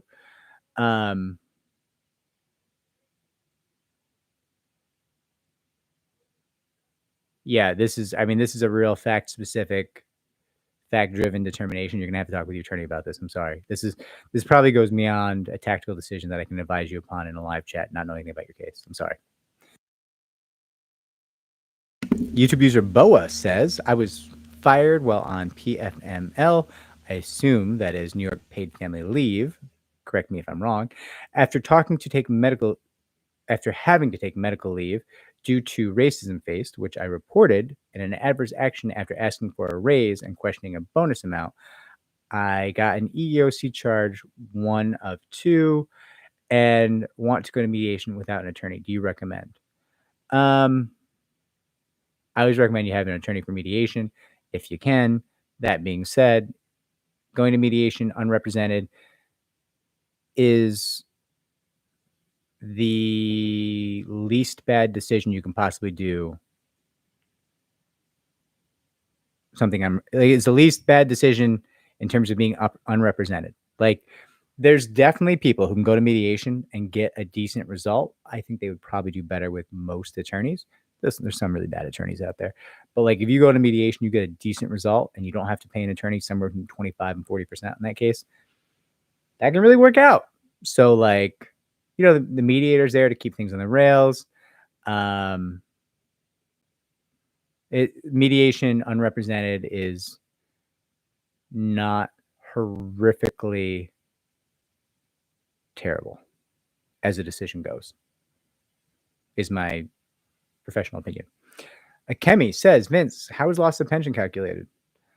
Well, listen, through economic experts, but loss of pension is kind of a speculative thing because you got to prove that you would have received the pension. Like if you're working at a company 3 years and you're going to work there 30 years to vest the pension, and you're like, well, I lost my pension. It's kind of speculative, right? So, but yeah, by economic experts where appropriate. Greatly Gifted says, I had an LCA before I got terminated. The company claimed I violated it. So LCA is last chance agreement. I should clarify. The company claimed I violated it, but later said that the supervisor that reported me did not feel physically threatened. The last chance agreement says if potentially or legitimately put in someone's safety at risk. Yeah, it sounds like a pretext. I mean, if they said the guy didn't feel threatened, then you weren't putting anyone's safety at risk, hypothetically. So that sounds like a pretext. Bob Russell, what do you think about an employer who does not provide a position statement? And the EEOC, they're waiting to see if you file. They just don't care. D. Bentley says, my hiring manager asked me for the N pass, which is the pass to say the N word. This is a popular joke. Not a good look. Not a good look. And they fired me for going to the emergency room for a pinched nerve in my neck. They have no employee handbook nor any disciplinary record at all. Okay, yeah, go ahead and talk to a local employment attorney. Schedule 3 to 5 free consultations. It basically sounds like he asked you for the ability to say the N word.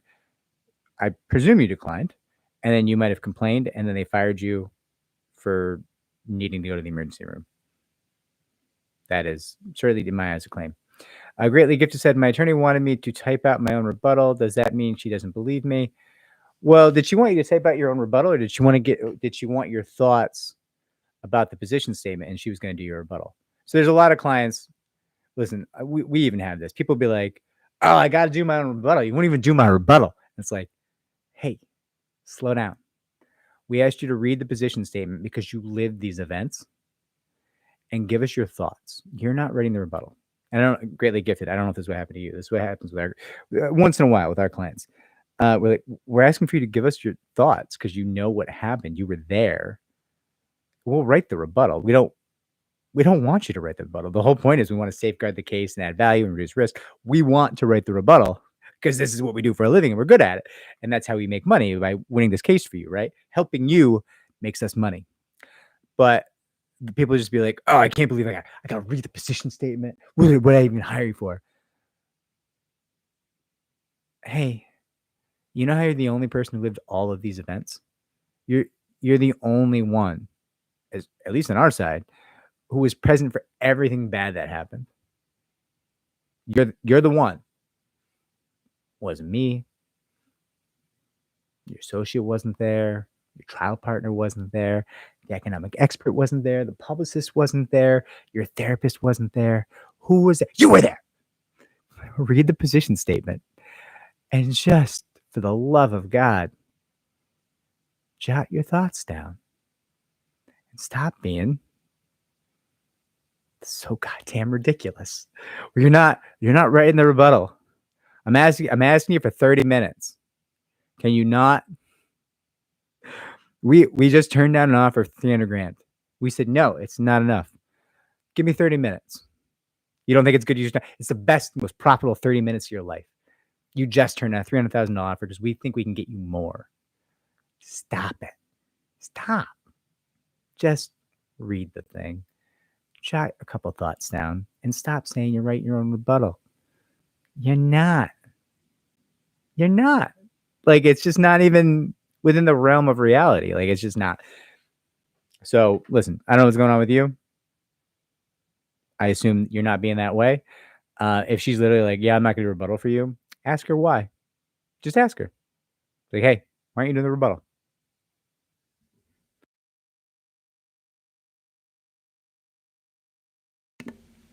David Almendarez says, oh, more of you guys have to like the video. I love that.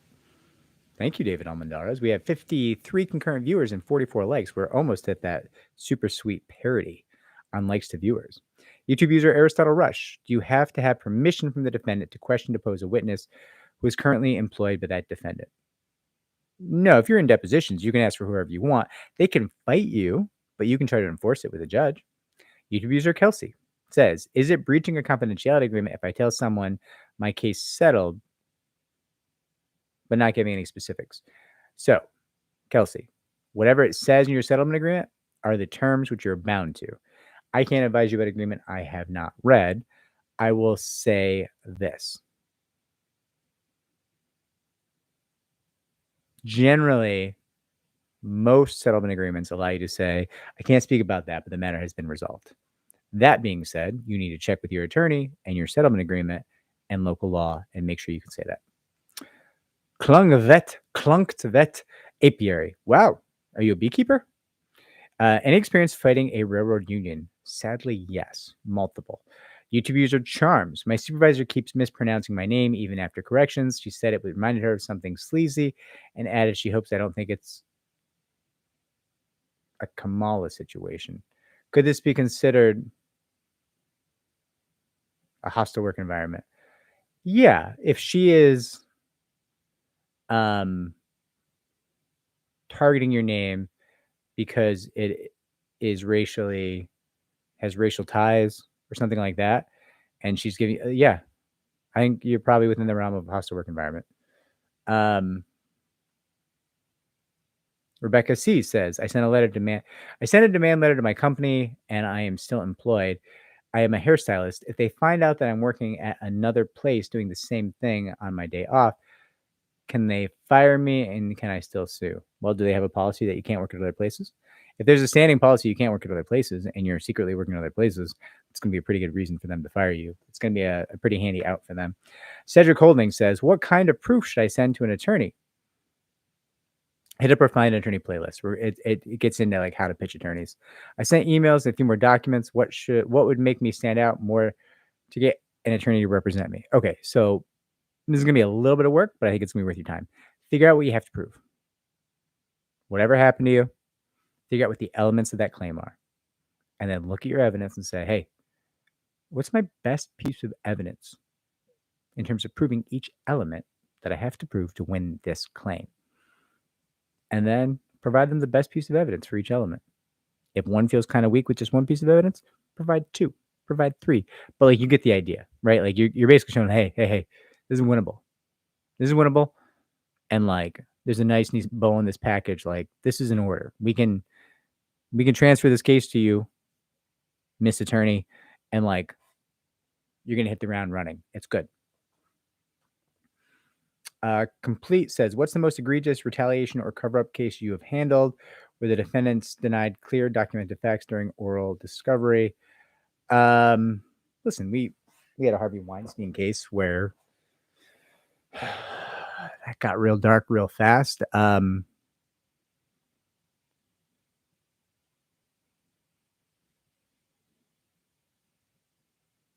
a couple of, we had a client who people like hunted down her brother and physically assaulted him very badly in an attempt to retaliate and intimidate. There's certainly been things like sexual harassment victims getting threats like, I'll effing rape you if you bring this case, like, you think you're so tough, your attorneys can't help you in the parking lot at night, stuff like that, where's the protection?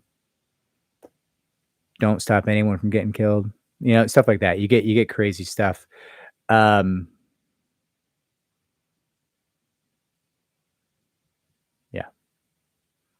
Cedric Holding says, love this show. I learned a lot from watching. I'm really glad, Cedric.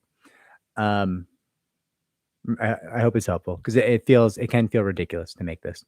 Rulo Ramos says, I got fired for reporting a manager for general harassment and sexual harassment and assault at work. Just had my deposition, and the workers' comp lady said it might have been a figment of my imagination. Why is the workers' comp lady?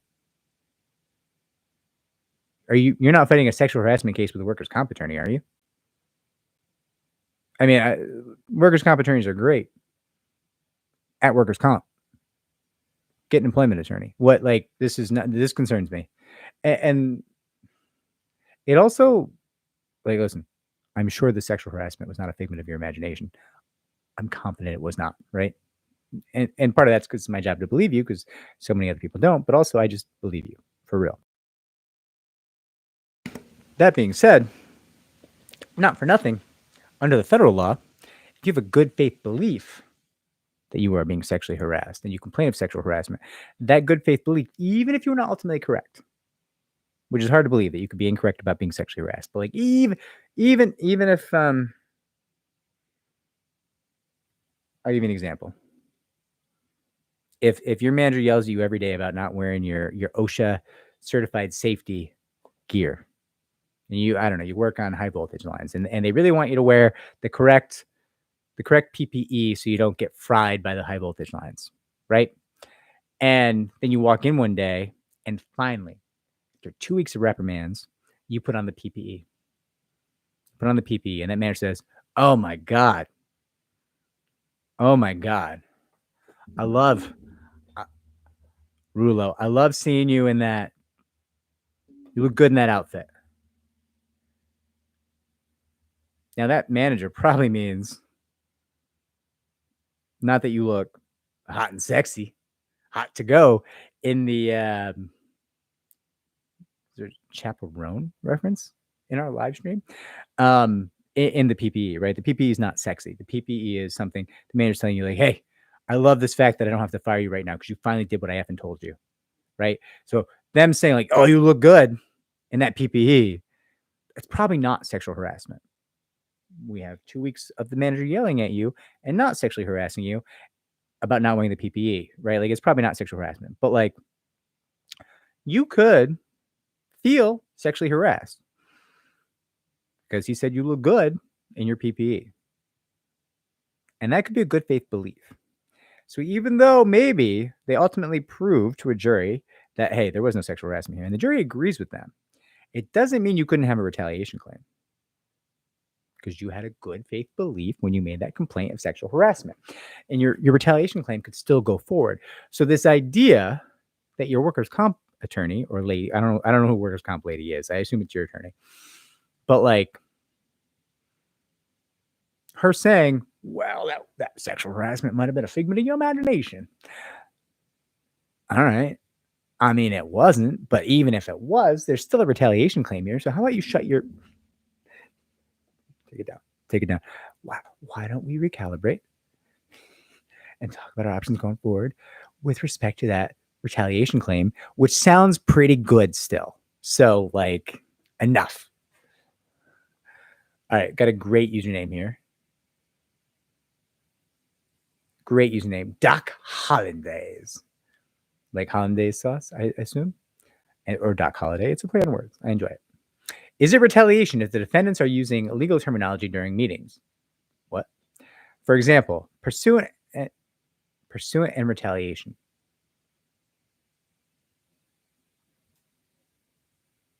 Only when referring to the plaintiff. I mean, I don't know that you could really make an argument that using the word pursuant or discussing retaliation would in and of itself be retaliatory. I mean, them talking in open meetings about your claim could be retaliation because it kind of poisons your relationship with coworkers. But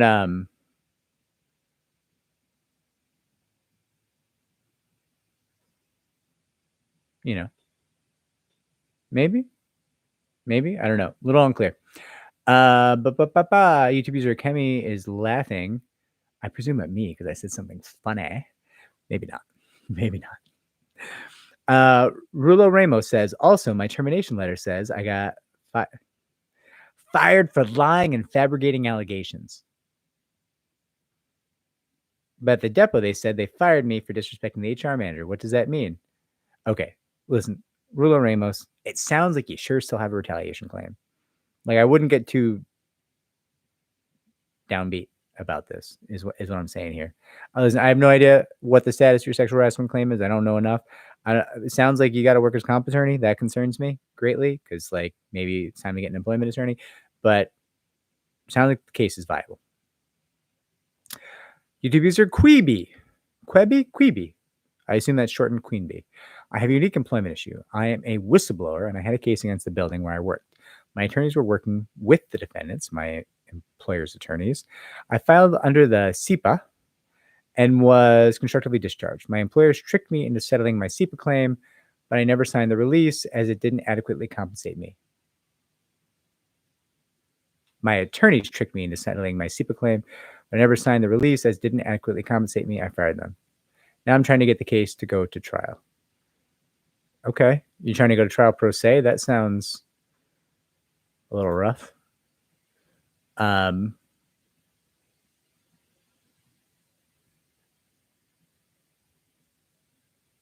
That could certainly be difficult.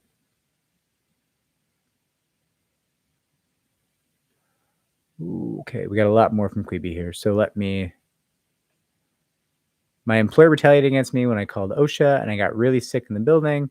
They also retaliated in my workers' comp case as they were insured. It led to my constructive discharge. Should I contact in-house counsel as a pro se if their outside counsel is making things worse for them? I tried to approach everything with in-house counsel in 2018. Everything got worse. I was retaliated against. Their outside counsel is making everything worse. And I had to fire my counsel who was in cahoots with defense counsel. And they took advantage of me and didn't settle in good faith. They didn't sign the release. And now I'm pro se. Should I contact in-house counsel? Okay. So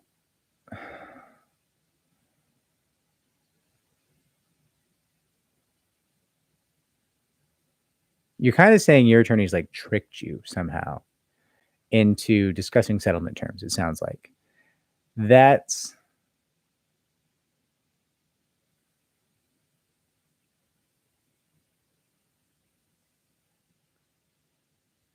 I mean, I wasn't there. I don't know what's going on. You're in New York. If you want to tell me the firm, I can give you my thoughts on the firm that you had that fight with. And here's parts of why. So, like, if that's a good firm and a well-respected firm, you're like, I fired them because they were tricking me. You're going to have a hard time finding counsel. Now, maybe you don't want to find counsel. Sounds like you want to go pro se. If they know you're pro se, why pay you? You're not. I mean, they're going to think you can't do the trial. So you're just going to blow this whole thing up, get nothing, waste all the effort. That's what they think. I'm not saying that's what's going to happen. That's their perspective. But you're in a tough spot because if you fired like a well-respected firm, and I assume other firms are going to be able to see the docket, yeah, they're going to be like, no, I know those guys. They're not bad. So I don't want to get involved with you because you're saying they're bad. And I know they're not bad. So I think you're a liar. And I'm not saying Queeby that you're a liar, but I'm saying like people might think you are. I guess what I'd recommend for you, sounds like you already fired your attorneys. See if you can find new counsel. And obviously I don't know what they tried to get you to settle for. Maybe they're horrible, right? Like, listen, some of the most famous attorneys in the world in terms of employment attorneys are facing allegations of pressuring people to settle for too little, right? That was the whole thing with the Wall Street Journal and Gloria Allred.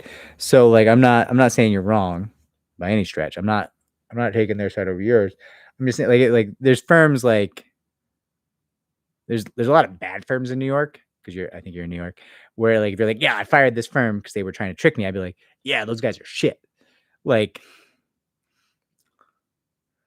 I can think of a firm that begins with a B where somebody's like, yeah, this guy tried to scam me. I'd be like, right?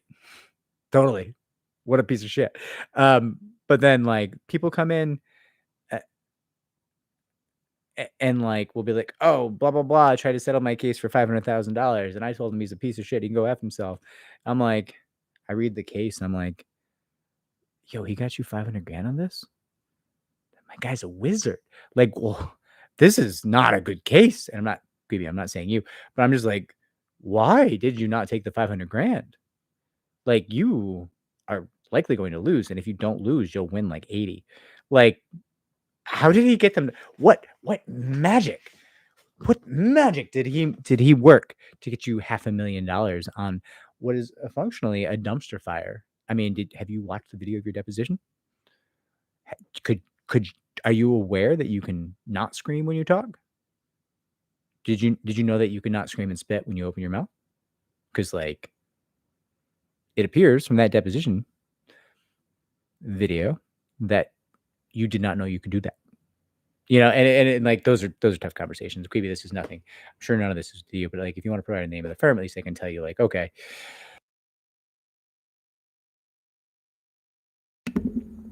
that's like not a well-respected firm, so you're not gonna not have trouble getting counsel at least. VA says, thank you, Vince. You're amazing. Oh, thank you, VA. I don't know that I am, but I'm doing my best. Mrs. Pooch says, after a mediation settlement, can a person still talk about their assault story without naming the party? Is there a risk for getting sued? Mrs. Pooch, it depends on the terms of your settlement agreement. If there is a non-disclosure agreement, a confidentiality agreement, and a non-disparage agreement, it could be that you're limited in speaking about your case. You'll need to read the agreement that you have agreed to, perhaps get an attorney to answer your questions. I cannot get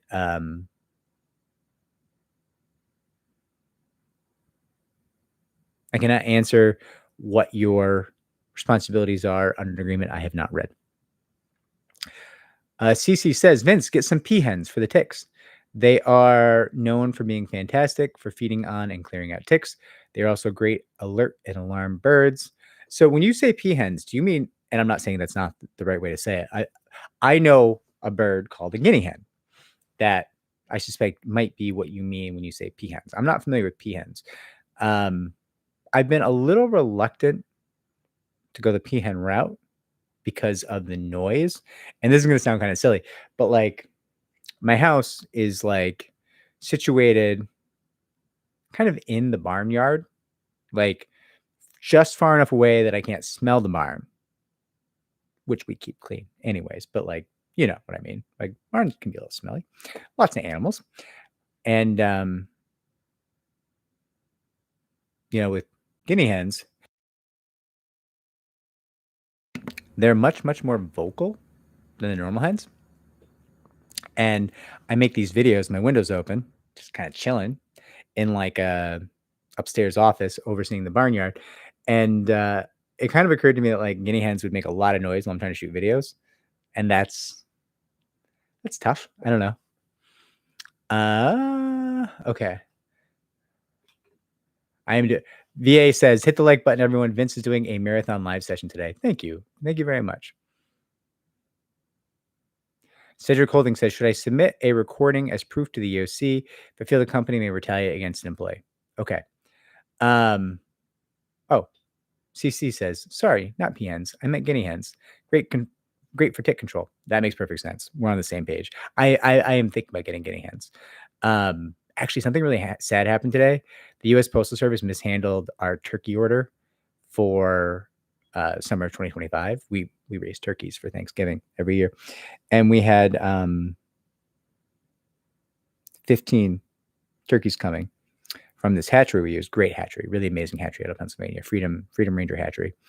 And the post office like sat on the package for a week and killed most of the birds.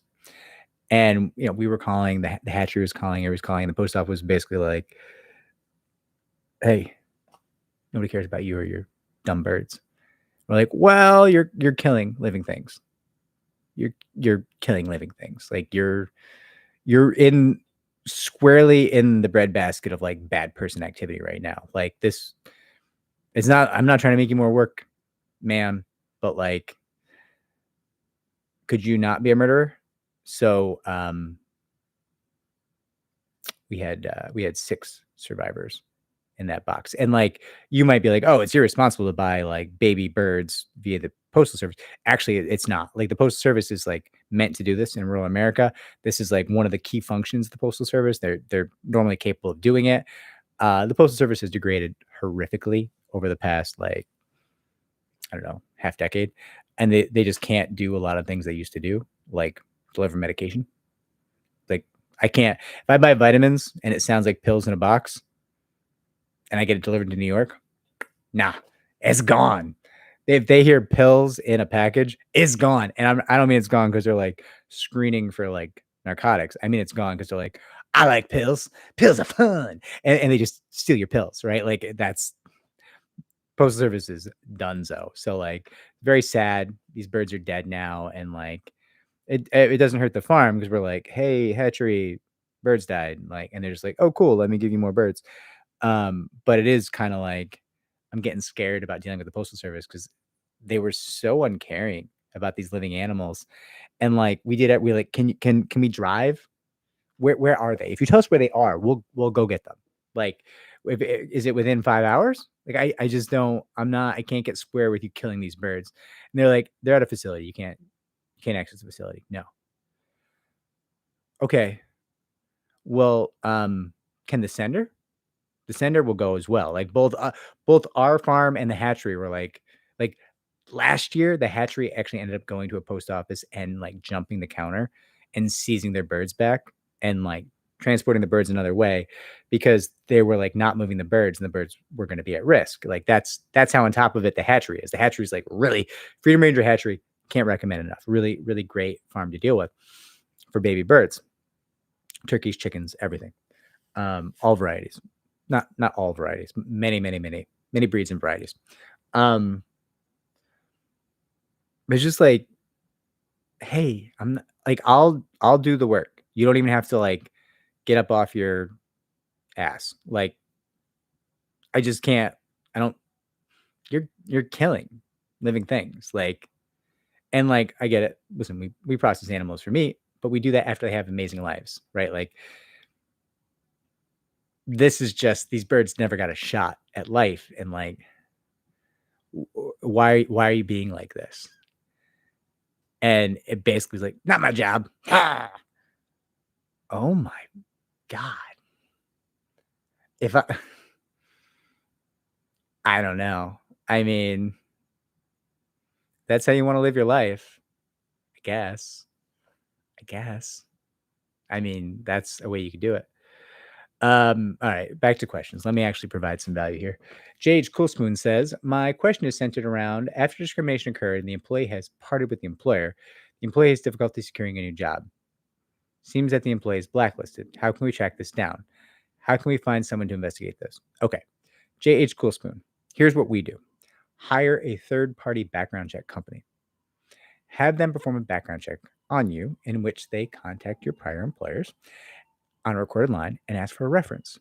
And if your prior employer is like, nah, J.H. Coolspoon's terrible, and they tell a bunch of nasty stuff about you, now you know. My stream did not crash, but Damian Lopez says that his stream did crash. Damian, I'm very sorry. It appears that happened for some other people like Jamie Chella.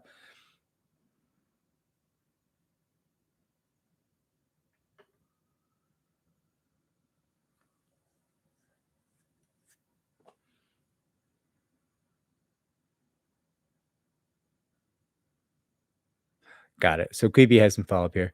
Not only do I have a case, but my husband got fired for not taking the mandated vaccine. In New York City, I had 2 cardio letters. They accommodated and then took it away. They offered him a Rule 68 settlement for a ridiculous amount. He's suing under the ADA, New York City Human Rights Act. He was there for 17 years, was making 130K. We counted at 600,000, still waiting. Got it. Yeah, courts are super hard on those claims in New York. I'm not going to lie to you. That is an uphill battle. I will be cheering for you. I am sympathetic to your husband being forced to take the I'm sympathetic, but like, I just got to be upfront with you. The courts in New York have historically not given a F about those claims.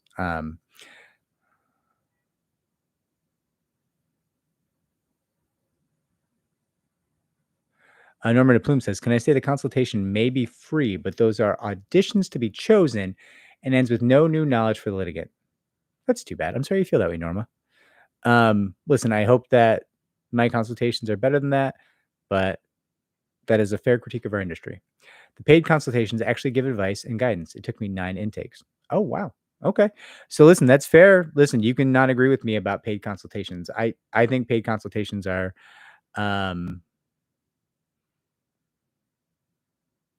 kind of scams, but that's just my opinion. I'm just one guy on the internet. Clunk developed apiary says, and yes, I'm a hobbyist beekeeper. So Clunk developed, we're thinking really hard about bringing in bees. And one of the things we're thinking about is the flow hives. So I'm not a hobbyist beekeeper. I'm an ignorant person who's thinking about beekeeping because I like the idea of having bees and pollinating my farm. And then, I would have to do electric fencing around them to protect them from bears. We do have some bears, just black bears, baby, little tiny black bears. But they could certainly take me, but like not grizzlies, not polar bears, right? Like I understand that other parts of the country. I have a relative who deals with being hunted by like polar bears. Like they have a polar bear siren. Every house in the entire town has like an anti-polar bear shack they leave unlocked so you can run in to be safe. Like when you like go to school, like you walk your kids with a shotgun, like it's a different environment, right? How did I get on bears? Back to bees. But I'm really thinking long and hard about bees. Definitely hit me up if you want to talk about bees. Because like I'm thinking about having a local apiary just do the bees for us. And they're basically like, listen, this is the option if you have more money than time. And I was like, yeah, I like kind of do have more money than time. I'm not saying I have like all the money in the world, but I don't have a lot of time. So I guess I got more money than time. And they were like, well, that's the option for rich assholes. And I was like, okay, so I'm hearing you don't want me to hire you. Like, no, I love it. Your money is good as it. I'm like, okay. All right. Well, you did just call me an asshole. So like, maybe I'll try to figure out to do this myself. I don't know. Okay. This is a great question. Minda G5 says, does unconscious bias and systematic racism techniques qualify for litigation, or is it hard to prove due to the unconscious and social psychology elements, which are subconsciously driven and therefore not intentional, or there's a lack of proof of intent?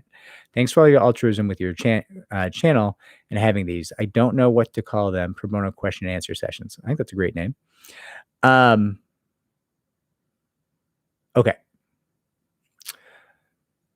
Unconscious bias and systemic racism can be really great claims when they're data driven, right? So, and I'll break this up, and this is going to be a little ugly because I'm a Caucasian, or as we call them on the channel, a cocky, talking about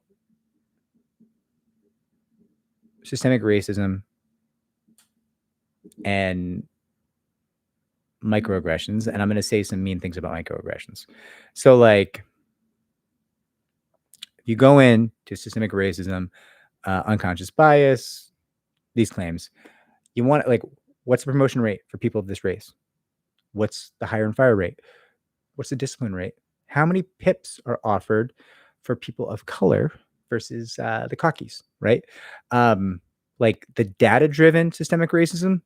Yes, we're in the game, right? Like this is great. This is great. Oh, you're gonna fight me? Where are you gonna fight me? On the beaches? No, probably not. How see you in Discovery? Like we're gonna like this is going nowhere for you, defense counsel. Like those are really exciting claims. If it's microaggressions are real. Microaggressions exist. Microaggressions harm people. Microaggressions do not win cases. Not alone, at least. Like it's hard to convince a jury. Well, I've got these 4 or 5 microaggressions that show the underlying bias of how this person thinks. Do I believe you? I believe you. That's real. Jury who doesn't know or care about you, do they believe you? Bit of an uphill battle. Obviously, you don't use the term microaggression because, one, why call it micro? That's not. I don't need to be minimizing what happened to you, for starters, but just the fact that it falls into the microaggression category, whether you call it a microaggression or not, general population is a little against the idea of microaggressions, and in part is because they don't want to feel like they're racist, and you know, it's easy for them to be like, okay, that was aggressive, that was not polite. Was it because of discrimination, or just because she hates you? I don't know. You're in here talking about microaggressions. That makes me feel bad about myself as a cocky. Well, I don't know if I like you either. Maybe she just doesn't like you because you make me feel bad. You make me feel bad because you make me feel like I might be racist, and I don't want to admit that. And these thoughts are not clarified in my head. I'm not having these thoughts in a way that they actually spell these things out. But I feel bad in general when I hear you talk about microaggressions, and I don't like to feel bad, and so I don't like you. And if I don't like you, I don't really want to fine for you. I don't really want to give you money, because in some ways it's going to validate these feelings I have that maybe I, in my cocky mind, am not as dedicated to diversity as I thought I was. And that's not good, because I'm a cocky and I went to college, and you know, I vote left, and I'm pretty good. I'm a pretty good person, and that can't be true. You know, it's just like it's an uphill battle. Doesn't mean it's not viable. Doesn't mean it can't be done. Does mean those cases are tough sells to get firms to take. So data-driven systemic racism, data-driven unconscious bias. Yes, all day long, all day, every day. You want me to come in on a Sunday, when we come in Christmas Day for a data-driven unconscious bias case, see you there. We're doing it. Let's make it happen, right? Like, that's what it takes. That's what it takes. Let's get this retainer signed. Unconscious bias, like, oh, well, Cindy rolls her eyes at me.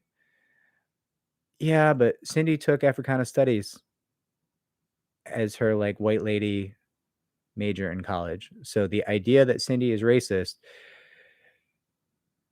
is going to be a tough sell, you know? And I mean, listen, that's a real complex topic. And I don't think taking Africana studies makes you any less racist, if I'm being honest. But that being said, might mean that you want it to not be racist, but it doesn't mean that you actually achieve that goal. Does make the case harder to bring, you know? So like there's a bunch of stuff attached to that can make those cases when they're not data driven very, very difficult. Okay. It is 7:05 p.m. I am over. I hope my answers were useful. And we went for 2 hours and 6 minutes, which is not bad. That's the longest I've done in a really, really long time. I was feeling pretty good today. The cough kind of died down once I got talking. That felt great. But I'm hungry. It's dinner time. Gonna go get some dinner, and dinner for the Vinner, which is probably weird to you if you don't know my nickname is Vin. My name is actually a pun. Vin White. I was originally born in Quebec, surrounded by the Quebecois. And so Vin is, of course, wine in French. And then apparently my mother liked white wine. So I am a pun, a linguistic pun for white wine. That is, in fact, what my mother named me. Classy. Classy, Mom. All right, everybody. Like, subscribe, comment down below. Share our channel so it may grow. Sharing the channel, liking the channel does really, really help us. It's the only way the algorithm sees us. So like I answered questions above for Quibi about, mandatory medical procedures and stuff. And even using some of those words, YouTube will chop us. They don't like it. It's just not. And like I answered the question because I don't care if we get paid or not on like it's not neither here nor there. Like the idea is to answer the questions, and I wanted to provide value more than I wanted YouTube to like pump our video out to a lot of people. But like, because it is good when YouTube pumps the video out because then we help more people, right? So which is good. So if you can like, subscribe, comment, share, it actually does really help us. I'm sorry I do this at the end of every video, but like the people who tell me what to do confronted me with data like this is what happens when you don't say it, and this is what happens when you say it, so say it. And I was like, oh, well, it's pretty conclusive. All right, I will become a shill for myself, I guess. Which really, aren't we all? They want me to say at the beginning of videos too, and I don't know. I have a tough time doing that. Anyways, thanks everybody. Have a great evening. Bye-bye.